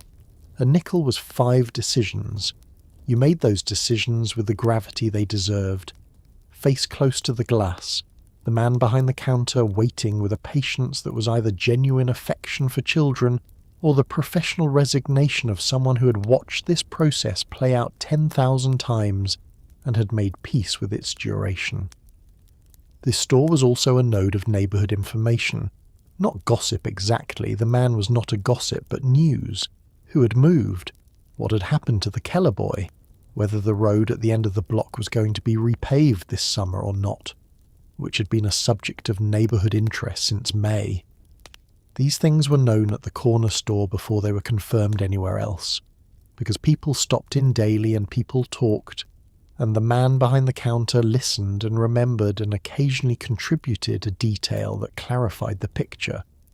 The supermarket did not replace the corner store immediately or completely. For years in the 1950s they coexisted, serving different purposes: the supermarket for the week's provisions, the corner store for the unexpected need, the forgotten item, the Tuesday afternoon when you were short one can of tomatoes and dinner was in 45 minutes. The corner store was the gap filler, the safety net, the place where a child could be trusted with $1 and an errand and come back with the right thing and a Tootsie Roll they had purchased with the change.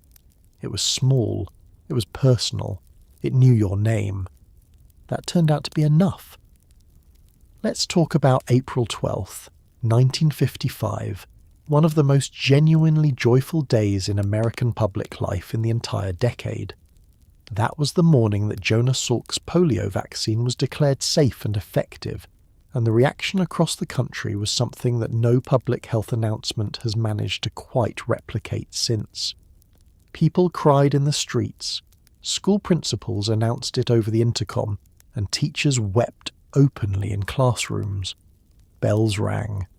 The soda fountain guy gave out free drinks, because polio was not an abstraction to the 1950s American family.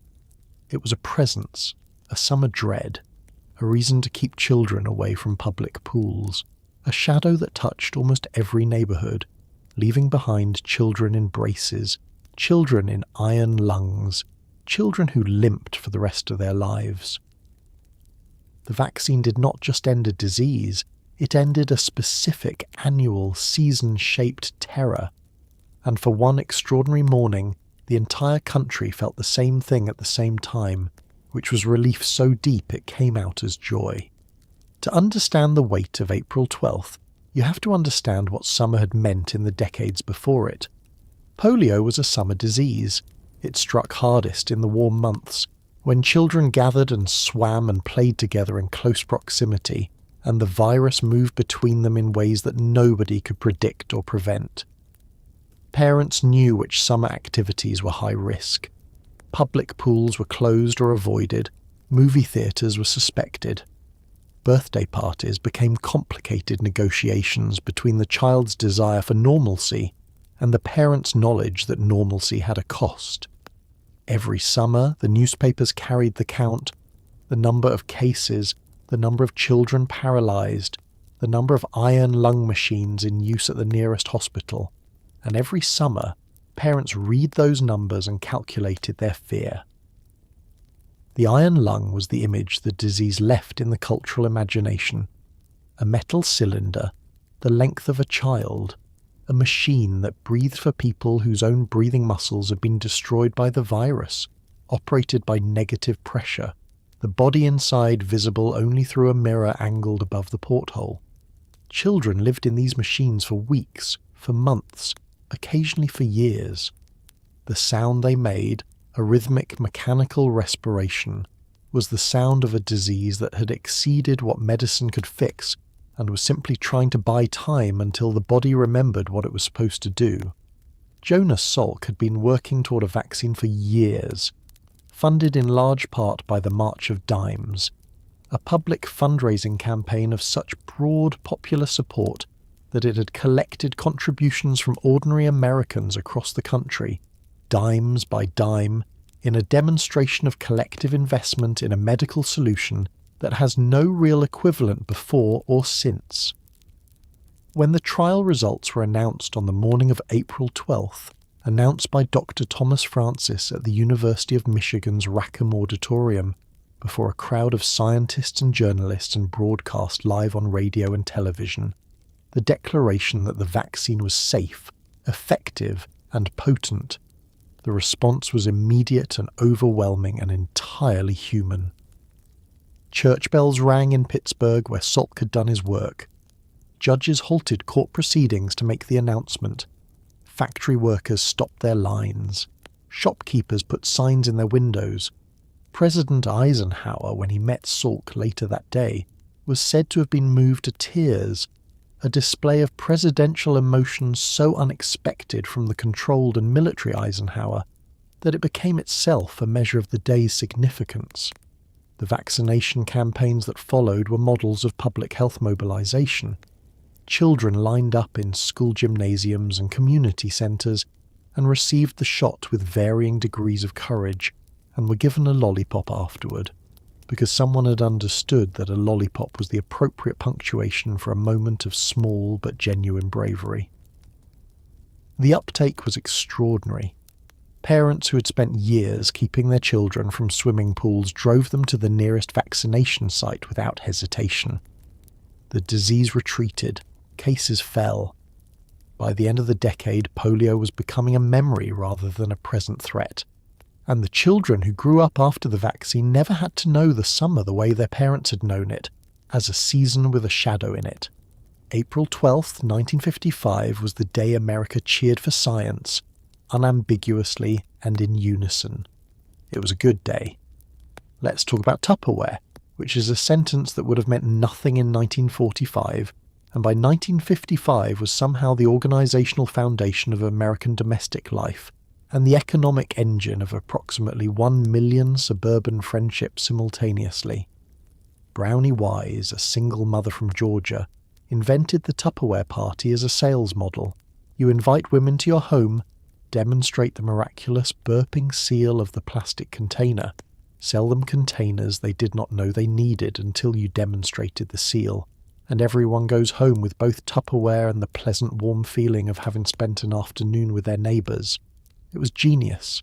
It was community and commerce and the particular social texture of 1950s womanhood, all folded into one slightly humid afternoon in someone's living room with coffee and a tray of small sandwiches, and those containers really did seal. The burp was real. You pressed the lid and out came the air, and in came the certainty that your leftovers were protected, and in a decade devoted to the new American home, that was not a small thing. Earl Tupper had invented the containers themselves in the late 1940s, polyethylene bowls and lids in pastel colours that were light, flexible, unbreakable, and sealed with a patented lip and burp mechanism that kept air out and freshness in with a reliability that previous food storage methods had never achieved. The wax paper wrap and the covered bowl in the icebox were replaced by something designed specifically and cleverly for the purpose. You could stack them. You could see through them. They came in sizes for every conceivable food storage need, from the half-pint tumbler to the celery keeper, which was a real product that people genuinely required and purchased without irony. But Tupper was an inventor, not a salesman, and the containers were not moving through retail stores until Brownie Wise took the product and attached it to a social structure that was already fully operational and merely waiting for someone to notice its commercial potential. The social structure was the coffee, the daily, informal, constant visiting that defined suburban women's lives in the 1950s, the sitting at kitchen tables and talking while children played and the morning passed.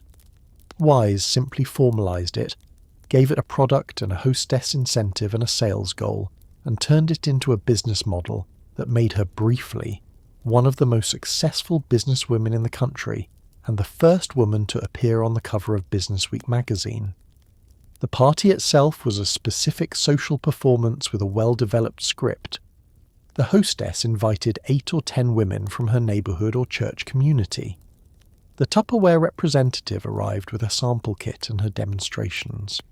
She filled a bowl with water, sealed the lid with the burp, and held it upside down over the hostess's good rug to demonstrate the seal's integrity, a theatrical gesture that always produced the right response, which was relieved laughter followed by impressed nodding.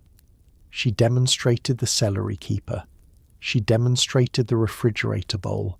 She demonstrated the canister set.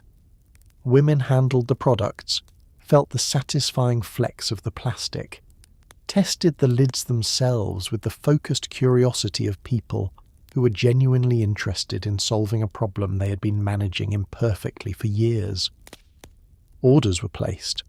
The hostess received credit toward free products based on the party's sales, which gave her a material incentive that aligned neatly with the social incentive she already had to host well and invite broadly. Women who liked the products and the business model became representatives themselves, hosting their own parties, building their own customer networks out of the social fabric of their neighborhoods. It was a business that ran entirely on relationships, on trust, on the willingness of women to recommend things to each other because they knew each other and had been to each other's homes and sat at each other's kitchen tables. The Tupperware party encoded in plastic and pastels a particular truth about 1950s suburban womanhood, that the social networks were real, that the relationships were genuine, that the women who attended these parties were not passive consumers but active participants in community life who had preferences and knowledge and the ability to evaluate a product on its merits and communicate that evaluation to people whose judgment they trusted. It was not just containers, it was not just coffee, it was in its modest and slightly underestimated way a model of how a community works, and one that sealed extremely well.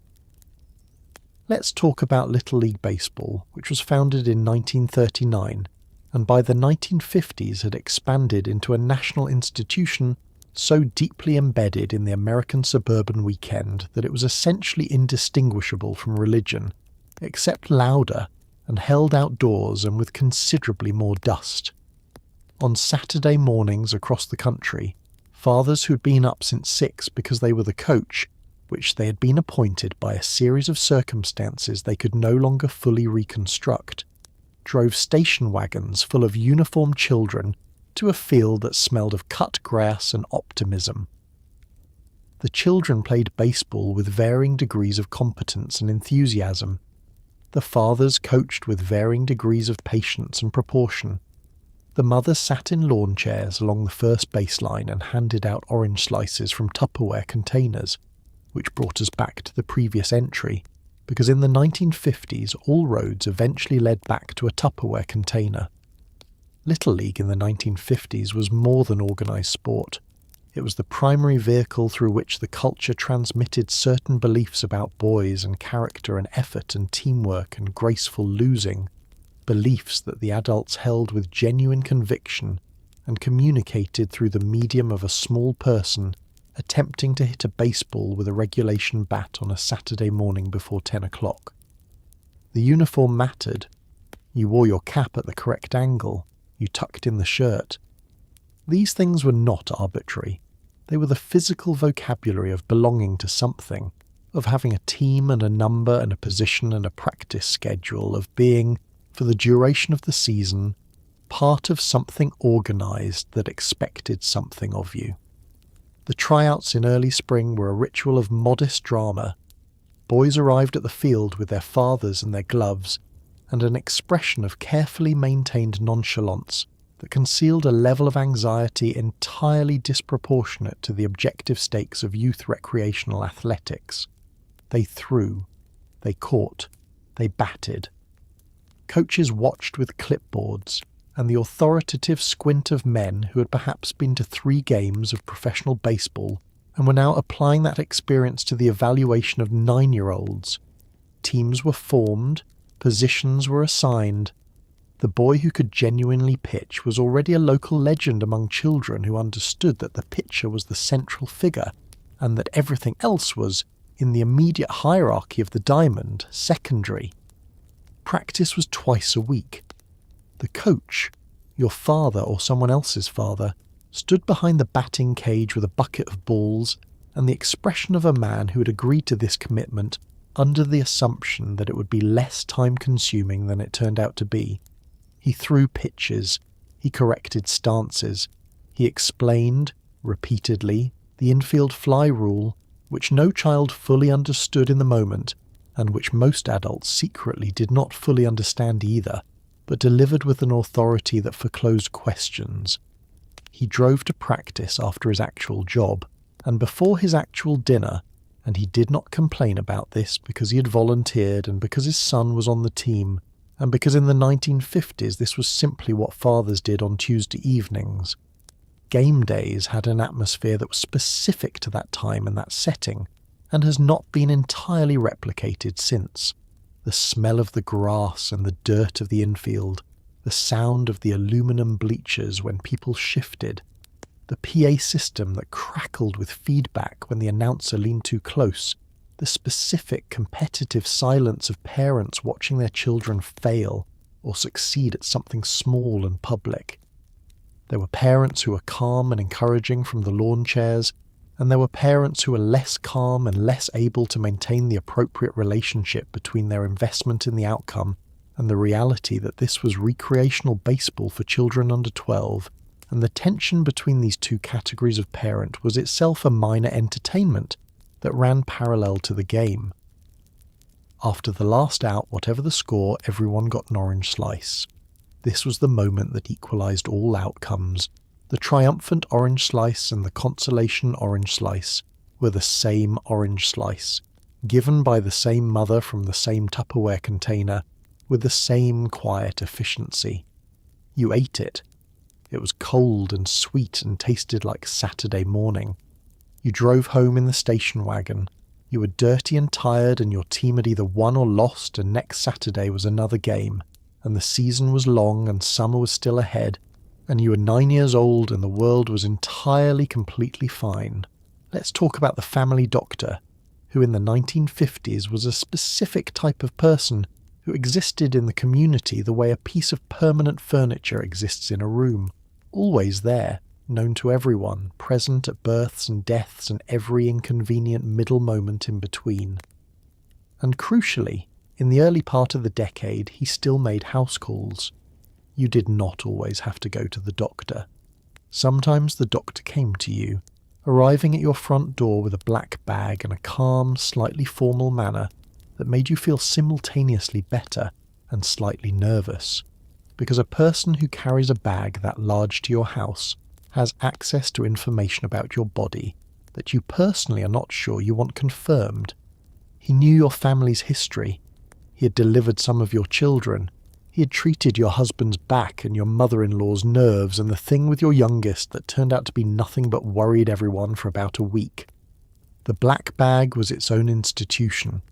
It was leather, well worn, heavy with the instruments of a trade that had not yet fully mechanized itself into the impersonal efficiency of the modern clinic.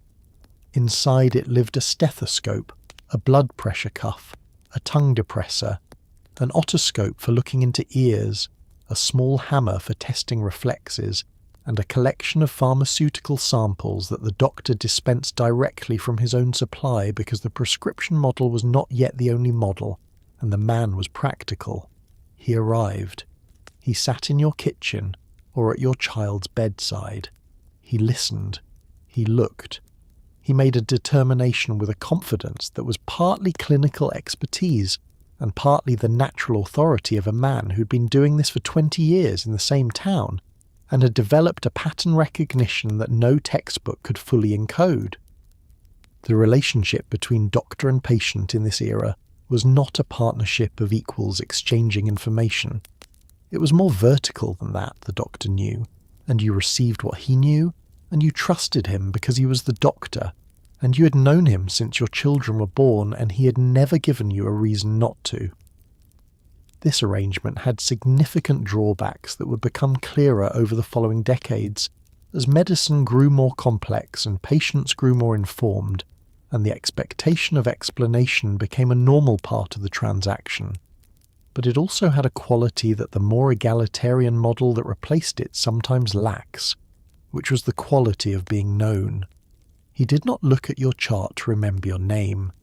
He remembered your name because you were a person he knew, in the full context of your life, and the medicine was delivered inside that context. The house call itself was an act of genuine service that has become almost mythological in retrospect, recalled by everyone who experienced it with a warmth that is partly nostalgia and partly the accurate memory of something that was, objectively, wonderful. You did not have to load a sick child into a car. You did not sit in a waiting room on plastic chairs among strangers who were also unwell, reading magazines from 3 months ago, recalculating how late you were going to be for everything else you had planned. You called the doctor. The doctor came. He sat in your house and dealt with the problem in the place where the problem was, and then he left, and you stayed where you were, which when you're sick is exactly where you want to be. Pediatric care was gentle and largely reassuring. children with ear infections and strep throat, and the rotating inventory of childhood illnesses received house calls that became, in the child's memory, a specific and not entirely unpleasant experience.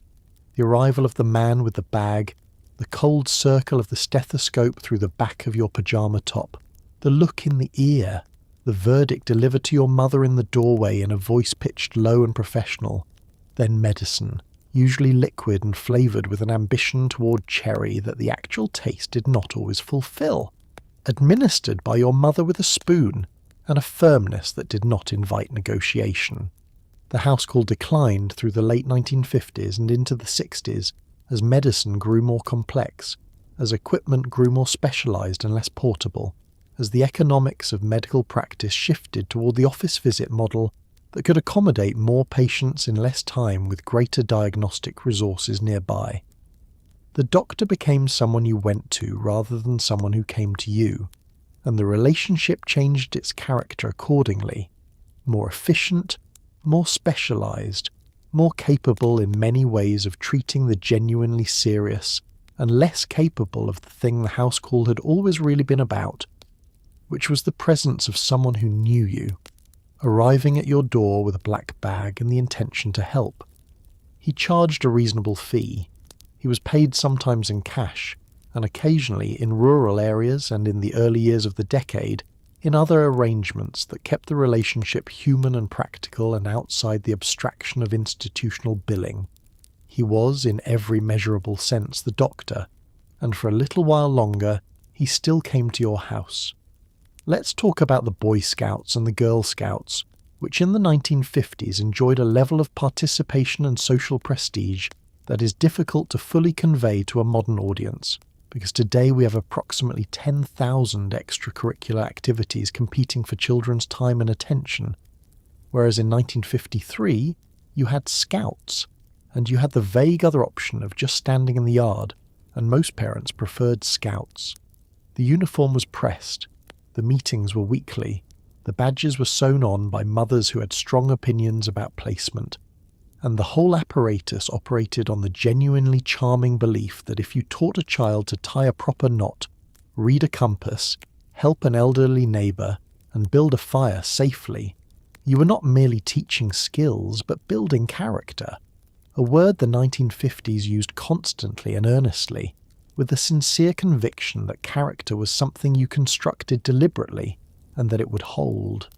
Boy Scout membership in the 1950s reached levels that have never been matched before or since. Nearly every boy in the suburban middle class belonged, or was at minimum aware that he was supposed to belong, which created a mild social pressure that most parents were happy to apply because Scouts was organised and supervised and gave their sons something constructive to do on Tuesday evenings that was not sitting in front of the television eating crackers. The troop met in church basements or school gyms, or the basement of whichever father had volunteered to be Scoutmaster, a commitment that involved considerably more time and planning than it had initially appeared to require, but from which there was, once announced at a troop meeting, no graceful retreat.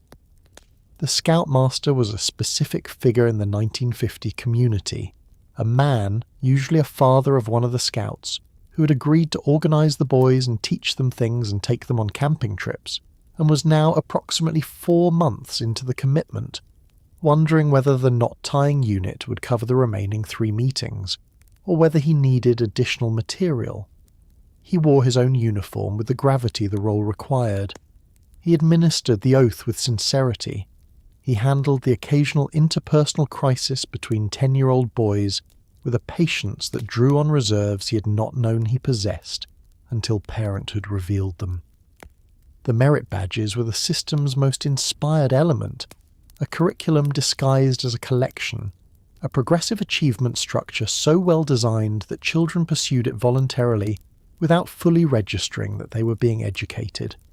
Each badge required mastery of something specific: first aid, cooking, swimming, woodworking, citizenship, reading, astronomy, a list so broad that a dedicated Scout could emerge from the program with a genuinely useful set of skills and the spatial awareness of a small but competent wilderness navigator. The badges were sewn onto the sash in a configuration that was itself communicative. The arrangement told an observer at a glance what this particular boy had learned and proven, a wearable transcript of effort.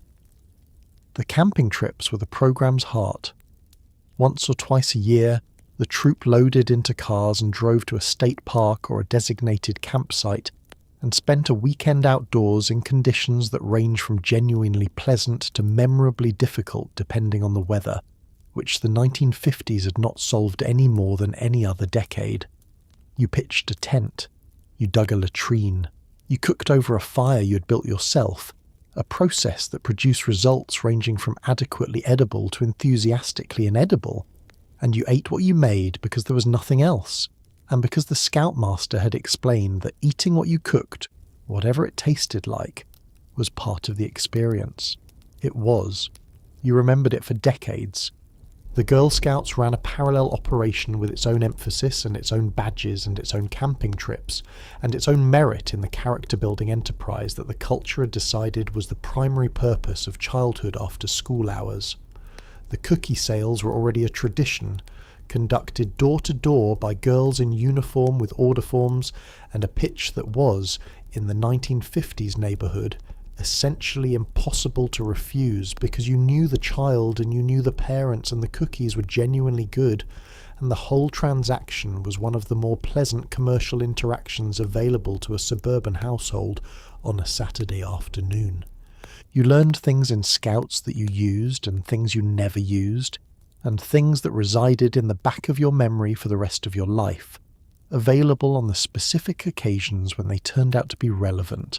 A knot tied correctly, a compass read properly, a fire built in a context where a fire needed to be built, and you were the one who knew how. Character, the 1950s believed, was built in exactly this way, slowly, practically, badge by badge. Let's talk about the ice cream truck, which in the 1950s American neighbourhood functioned less as a vehicle and more as an event. It announced itself from 2 blocks away with a tinkling melody that had the immediate effect of stopping every child in the neighbourhood, mid-motion, mid-run, mid-game, mid-argument, and redirecting them toward the street with an urgency that no school bell, no parent's voice, and no other sound in the audible range of human experience could reliably produce. The truck moved slowly, as if aware of its own importance. Children ran alongside it, waving nickels.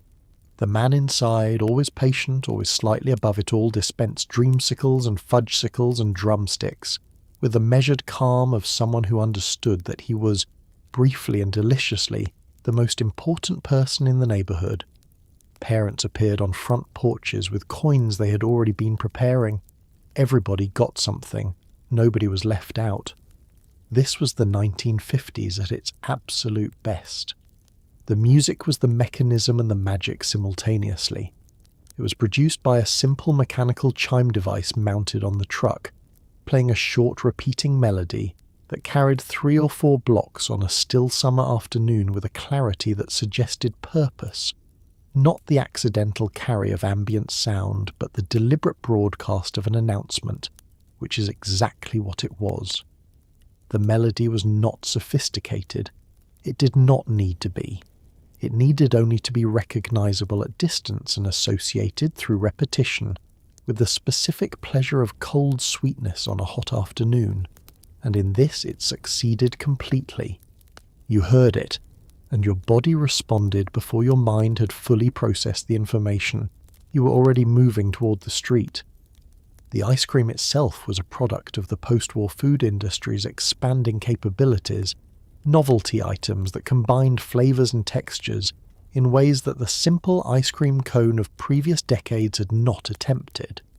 The dream cycle was orange sherbet around a vanilla ice cream center on a stick, a combination that sounds ordinary now but was, in 1953, a revelation of complementary flavors that cost a nickel and melted with a speed that required commitment and a certain willingness to be sticky. The fudgicle was chocolate, dense and cold. beloved by children who preferred their ice cream experiences direct and unambiguous. The drumstick was a sugar cone filled with vanilla ice cream and dipped in chocolate and nuts, structurally ambitious and only barely practical to eat without incident, which was part of its appeal. The nickel or the dime was the unit of the transaction. Most items cost between a nickel and a dime, which placed them within the reach of the allowance economy that most children operated on in the 1950s, a modest weekly sum dispersed on a specific day, managed with varying degrees of foresight and entirely subject to the catastrophic miscalculation of spending it all by Tuesday. If you had spent your allowance and the truck came on Thursday, you went to a parent. The request was sometimes granted and sometimes not, and the sometimes not carried a small but genuine lesson about the relationship between planning and pleasure that the nickel's availability would have obscured. Parents appeared at their doors when the truck came not because they were supervising the transaction, but because the truck's arrival was a neighbourhood event that drew adults as well as children, though the adults maintained a studied casualness about their interest that the children did not bother with. Mothers came out ostensibly to give the children money, stayed to talk to the neighbour who had come out for the same ostensible reason, and may or may not have had a creamsicle themselves, which they ate standing on the porch with a composure that was only slightly self-conscious. The truck moved on, its melody fading block by block, and the children dispersed back to whatever they had been doing before the sound arrived, sticky-handed and briefly satisfied in the particular way that only unexpected cold sweetness on a hot afternoon produces, a satisfaction that is partly the thing itself, and partly the small drama of the pursuit, the running toward the street, the coin in the hand, the choice made under mild time pressure. Summer afternoons in the 1950s had a specific texture, and part of that texture was the faint sound of the ice cream truck 2 blocks away, moving toward you at the pace of something that knew it was wanted. You heard it. You ran. You were already there. Let's talk about the family vacation, which in the 1950s took the form of packing everything you owned, and 2 children who were already arguing into a car and driving for a very long time towards something that had looked better in the brochure. The vacation was not optional. The vacation was proof of something, of prosperity, of adventure, of the fact that your family was a unit that did things together, which was a value the 1950s held in high and genuine esteem. You went to Yellowstone or Niagara Falls or a beach somewhere in Florida, navigating by paper map, stopping at diners that served exactly the same food as the diners 4 states back, staying in motels that were clean and cheerful and smelled faintly of industrial cleaning products in a way that announced themselves as safe. The children fought for window seat access. Your father drove and did not ask for directions under any circumstance. Your mother tracked the map and quietly gave directions framed as observations. The whole enterprise was exhausting and wonderful and deeply, stubbornly American. The preparation began weeks in advance and was largely your mother's responsibility, because the logistics of feeding, clothing, and entertaining a family in motion for 2 weeks required the kind of advance planning that does not organize itself. A list was made. The list had sub-lists.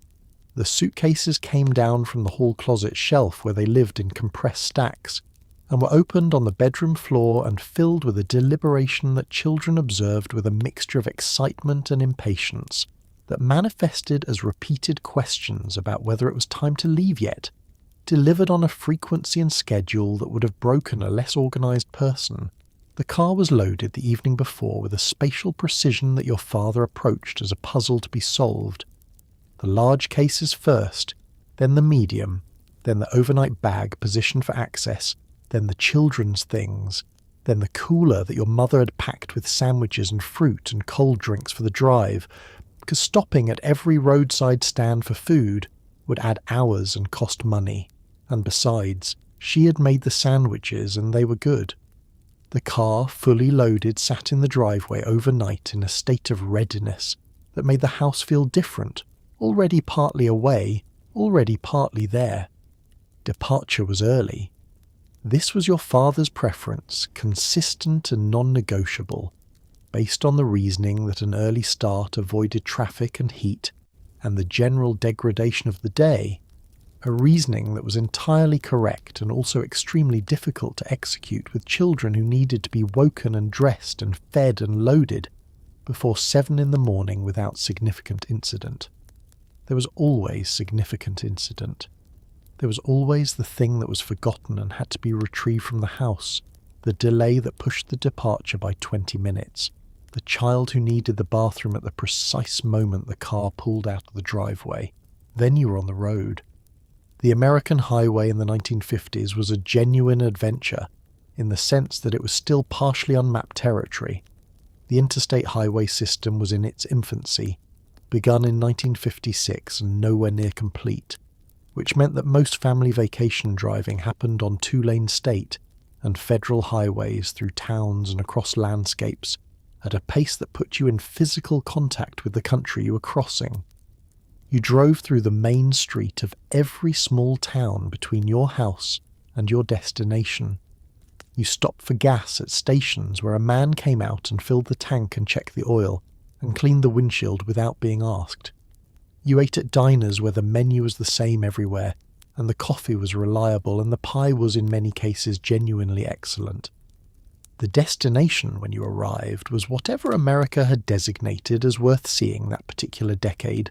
The national parks, still uncrowded enough to feel like discovery, the beaches of the Atlantic and Gulf coasts, the mountains, Niagara Falls, which everyone visited and which delivered in the way that truly large natural phenomena deliver, by being more than you expected even after being exactly what you expected.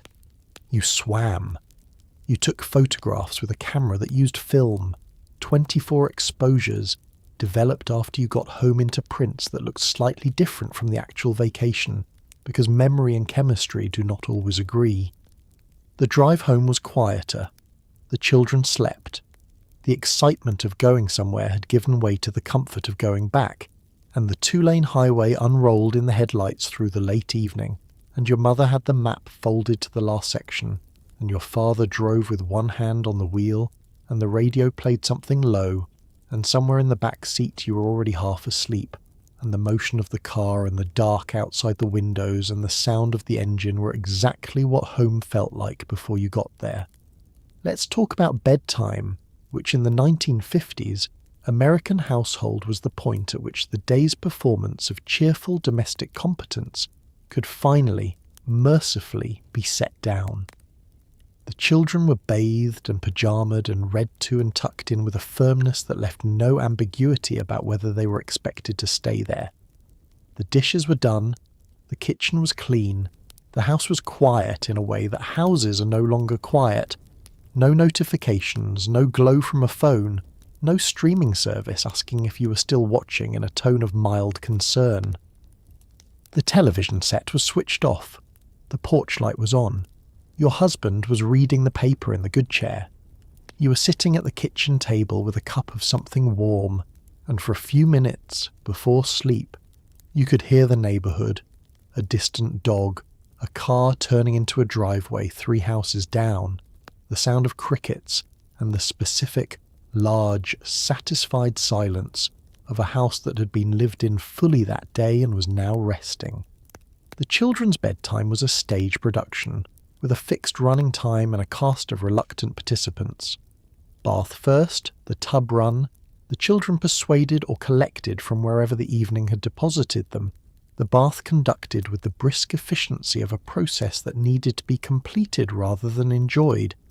Though children being children, it always expanded to include more water displacement than was strictly necessary and at least one minor disagreement about whose turn it was to use the good soap. Pyjamas then, warm from the radiator in winter, cotton and loose in summer. Teeth brushed at the sink with a toothbrush that had seen better days, and a toothpaste that tasted of mint in a way that was more aggressive than pleasant, but was nonetheless understood by all parties to be preferable to no toothpaste at all. Then the reading. This was the part that made the rest of it worthwhile, the sitting on the edge of the bed with a child in pyjamas leaning against your arm while you read from a book that had been read before and would be read again. The story familiar enough to be comforting and specific enough to be real. Dr. Seuss had arrived in the late 1950s and was changing what children's books understood themselves to be. Little golden books sat in stacks on the nightstand, their spines cracked from use. The story was read, questions were asked and answered. A glass of water was produced because the request for a glass of water was a bedtime institution as reliable as the bedtime itself, occurring at the precise moment the light was switched off, with a timing so consistent it suggested coordination.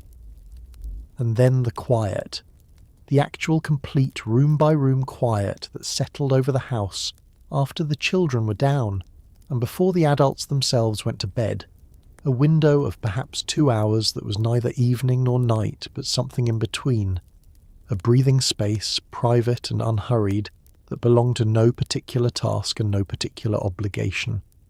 Your husband in the chair with the newspaper, which he read from front to back with a thoroughness the paper deserved, and that the evening had not always, during the active hours, permitted. You at the kitchen table or in your own chair with coffee or tea or simply your hands folded around a cup, present in the quiet without needing to fill it. The radio might be on, low, not the television, which required a kind of attention. The late evening did not always have to give, but the radio, which could be listened to with half a mind while the other half was simply resting.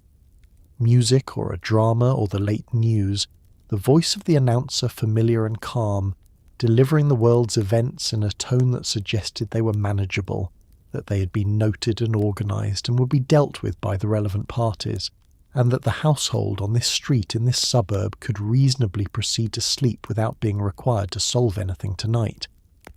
The porch light stayed on until the last person went to bed. This was a convention so universal it had the weight of law. The porch light on meant someone was home, meant the house was occupied and inhabited and part of the neighbourhood's nighttime fabric. You turned it off when you went up. The street outside was quiet by then. The neighbour's porch light was off, the one across the street still on, which meant the Hendersons were up late, which was their business and was noted without judgment. You went upstairs. You checked the children, a hand on a shoulder, the reassurance of warmth and breath, the small adjustment of a kicked-off blanket that you replaced without waking anyone. You moved through the house in the particular silence of a parent who has mastered the art of navigating familiar rooms in the dark, avoiding by memory every squeaky board and every low-hanging fixture, until you reached your own room and your own bed. The sheets were cool on one side and warm on the other. Outside, the neighbourhood was dark and still. Somewhere down the block, a dog settled. A car passed on the main road, and its headlights swept briefly across the ceiling and were gone. The house held you. Everything you had built and maintained and fed and cleaned and tended that day was around you. Quiet now, resting. Tomorrow it would begin again. The breakfast and the school and the work and the dinner and the dishes and the children and the neighbour and the lawn and all of it. The whole warm, ordinary machinery of a life in the 1950s, waiting patiently for morning. But tonight it was still, and the stillness was enough, and you were already asleep. And so, here we are, at the end of the day. A long, ordinary, extraordinary day in the 1950s. A day that began with the smell of coffee and a pot roast going into the oven, and ended with a porch light burning quietly on a street that knew your name. You have walked through a lot today. You have moved into the brand new house with the fresh paint smell and the mailbox with your name on it, and the neighbours who appeared within 48 hours with a pie and an intention to know you for the next 20 years. You have sat at the Sunday table with the good china out and the rolls made from scratch, and a relative saying something that everyone will be quietly discussing by Tuesday. You have watched your father come home at 5:30 and set his briefcase by the door and lower himself into the specific chair that was his in a way that required no announcement. You have stood in your socks on a waxed gymnasium floor, while a 45 RPM record dropped onto a spindle and the whole room reorganized itself around the sound. You've heard the ice cream truck 2 blocks away and felt your feet moving before your mind caught up. You've pressed your face into fresh mimeograph paper and breathed in something that was probably not good for you but smelled, somehow, exactly like school. You have watched the television warm itself slowly into life and sat with your whole family in the blue-white glow of it, watching the same story at the same time, together in a room which was newer and more remarkable than anyone knew to call it at the time. You have eaten jello from a ring mould at a neighbour's luncheon and said something admiring about it and meant it, or nearly meant it, which is close enough. You have sat in a lawn chair in the backyard while your father burned something on the grill with tremendous confidence. You have sent a child to the corner store with $1 and a list and received back most of the correct items and approximately the right change, and a look of absolute innocence that explained nothing. You've heard Jonas Salk's name announced over the school intercom and watched your teacher cover her face with her hands, and understood, even at 8 years old, that something enormous had just been set down. These were not perfect people living in a perfect time. The decade had shadows in it that it did not always choose to look at directly, and history has since been honest about what was left unfinished, and who was left out of the bright suburban picture that the era painted of itself. Those things are real, and they matter, and they belong to the full story. But inside all of that, inside the casseroles and the sock hops and the Saturday morning cartoons and the milkman arriving before dawn while everyone slept, there were people who were simply trying to build something warm out of what the Depression and the war had left them, to hold it together with Sunday dinners and Little League schedules and Tupperware containers and the unspoken daily agreement to show up, to stay, to be present at the same table at the same time and call that a life worth living. And it was a life, a real one, with weight and texture and the particular unhurried beauty of ordinary days lived with intention and care, and the genuine belief that tomorrow would be slightly better than today, which is perhaps the most human belief there is, and the one that is hardest to hold on to, and the one that matters most when you manage it. They managed it. Imperfectly, stubbornly, cheerfully, with a pot roast in the oven, and a car in the driveway, and a child asleep upstairs, and the neighbour's porch light visible through the kitchen window, a small warm signal in the dark that said, "Someone is there, someone is home, the street is inhabited and the night is not empty." So tonight, as you lie in your clean bed with your warm house around you, and the whole complicated, miraculous, slightly overwhelming apparatus of the modern world available at the touch of a screen, maybe spare a quiet thought for the people who sat in aluminum lawn chairs on summer evenings and watched their children catch fireflies in jars and thought, "This is enough. This is exactly, completely, more than enough." They were right. It was enough. It was more than enough. The dishes are done, the kitchen is clean, the television is off and the newspaper is folded and somewhere down the block a dog has settled, and the street is quiet and the porch light is on. Sleep well. You are home.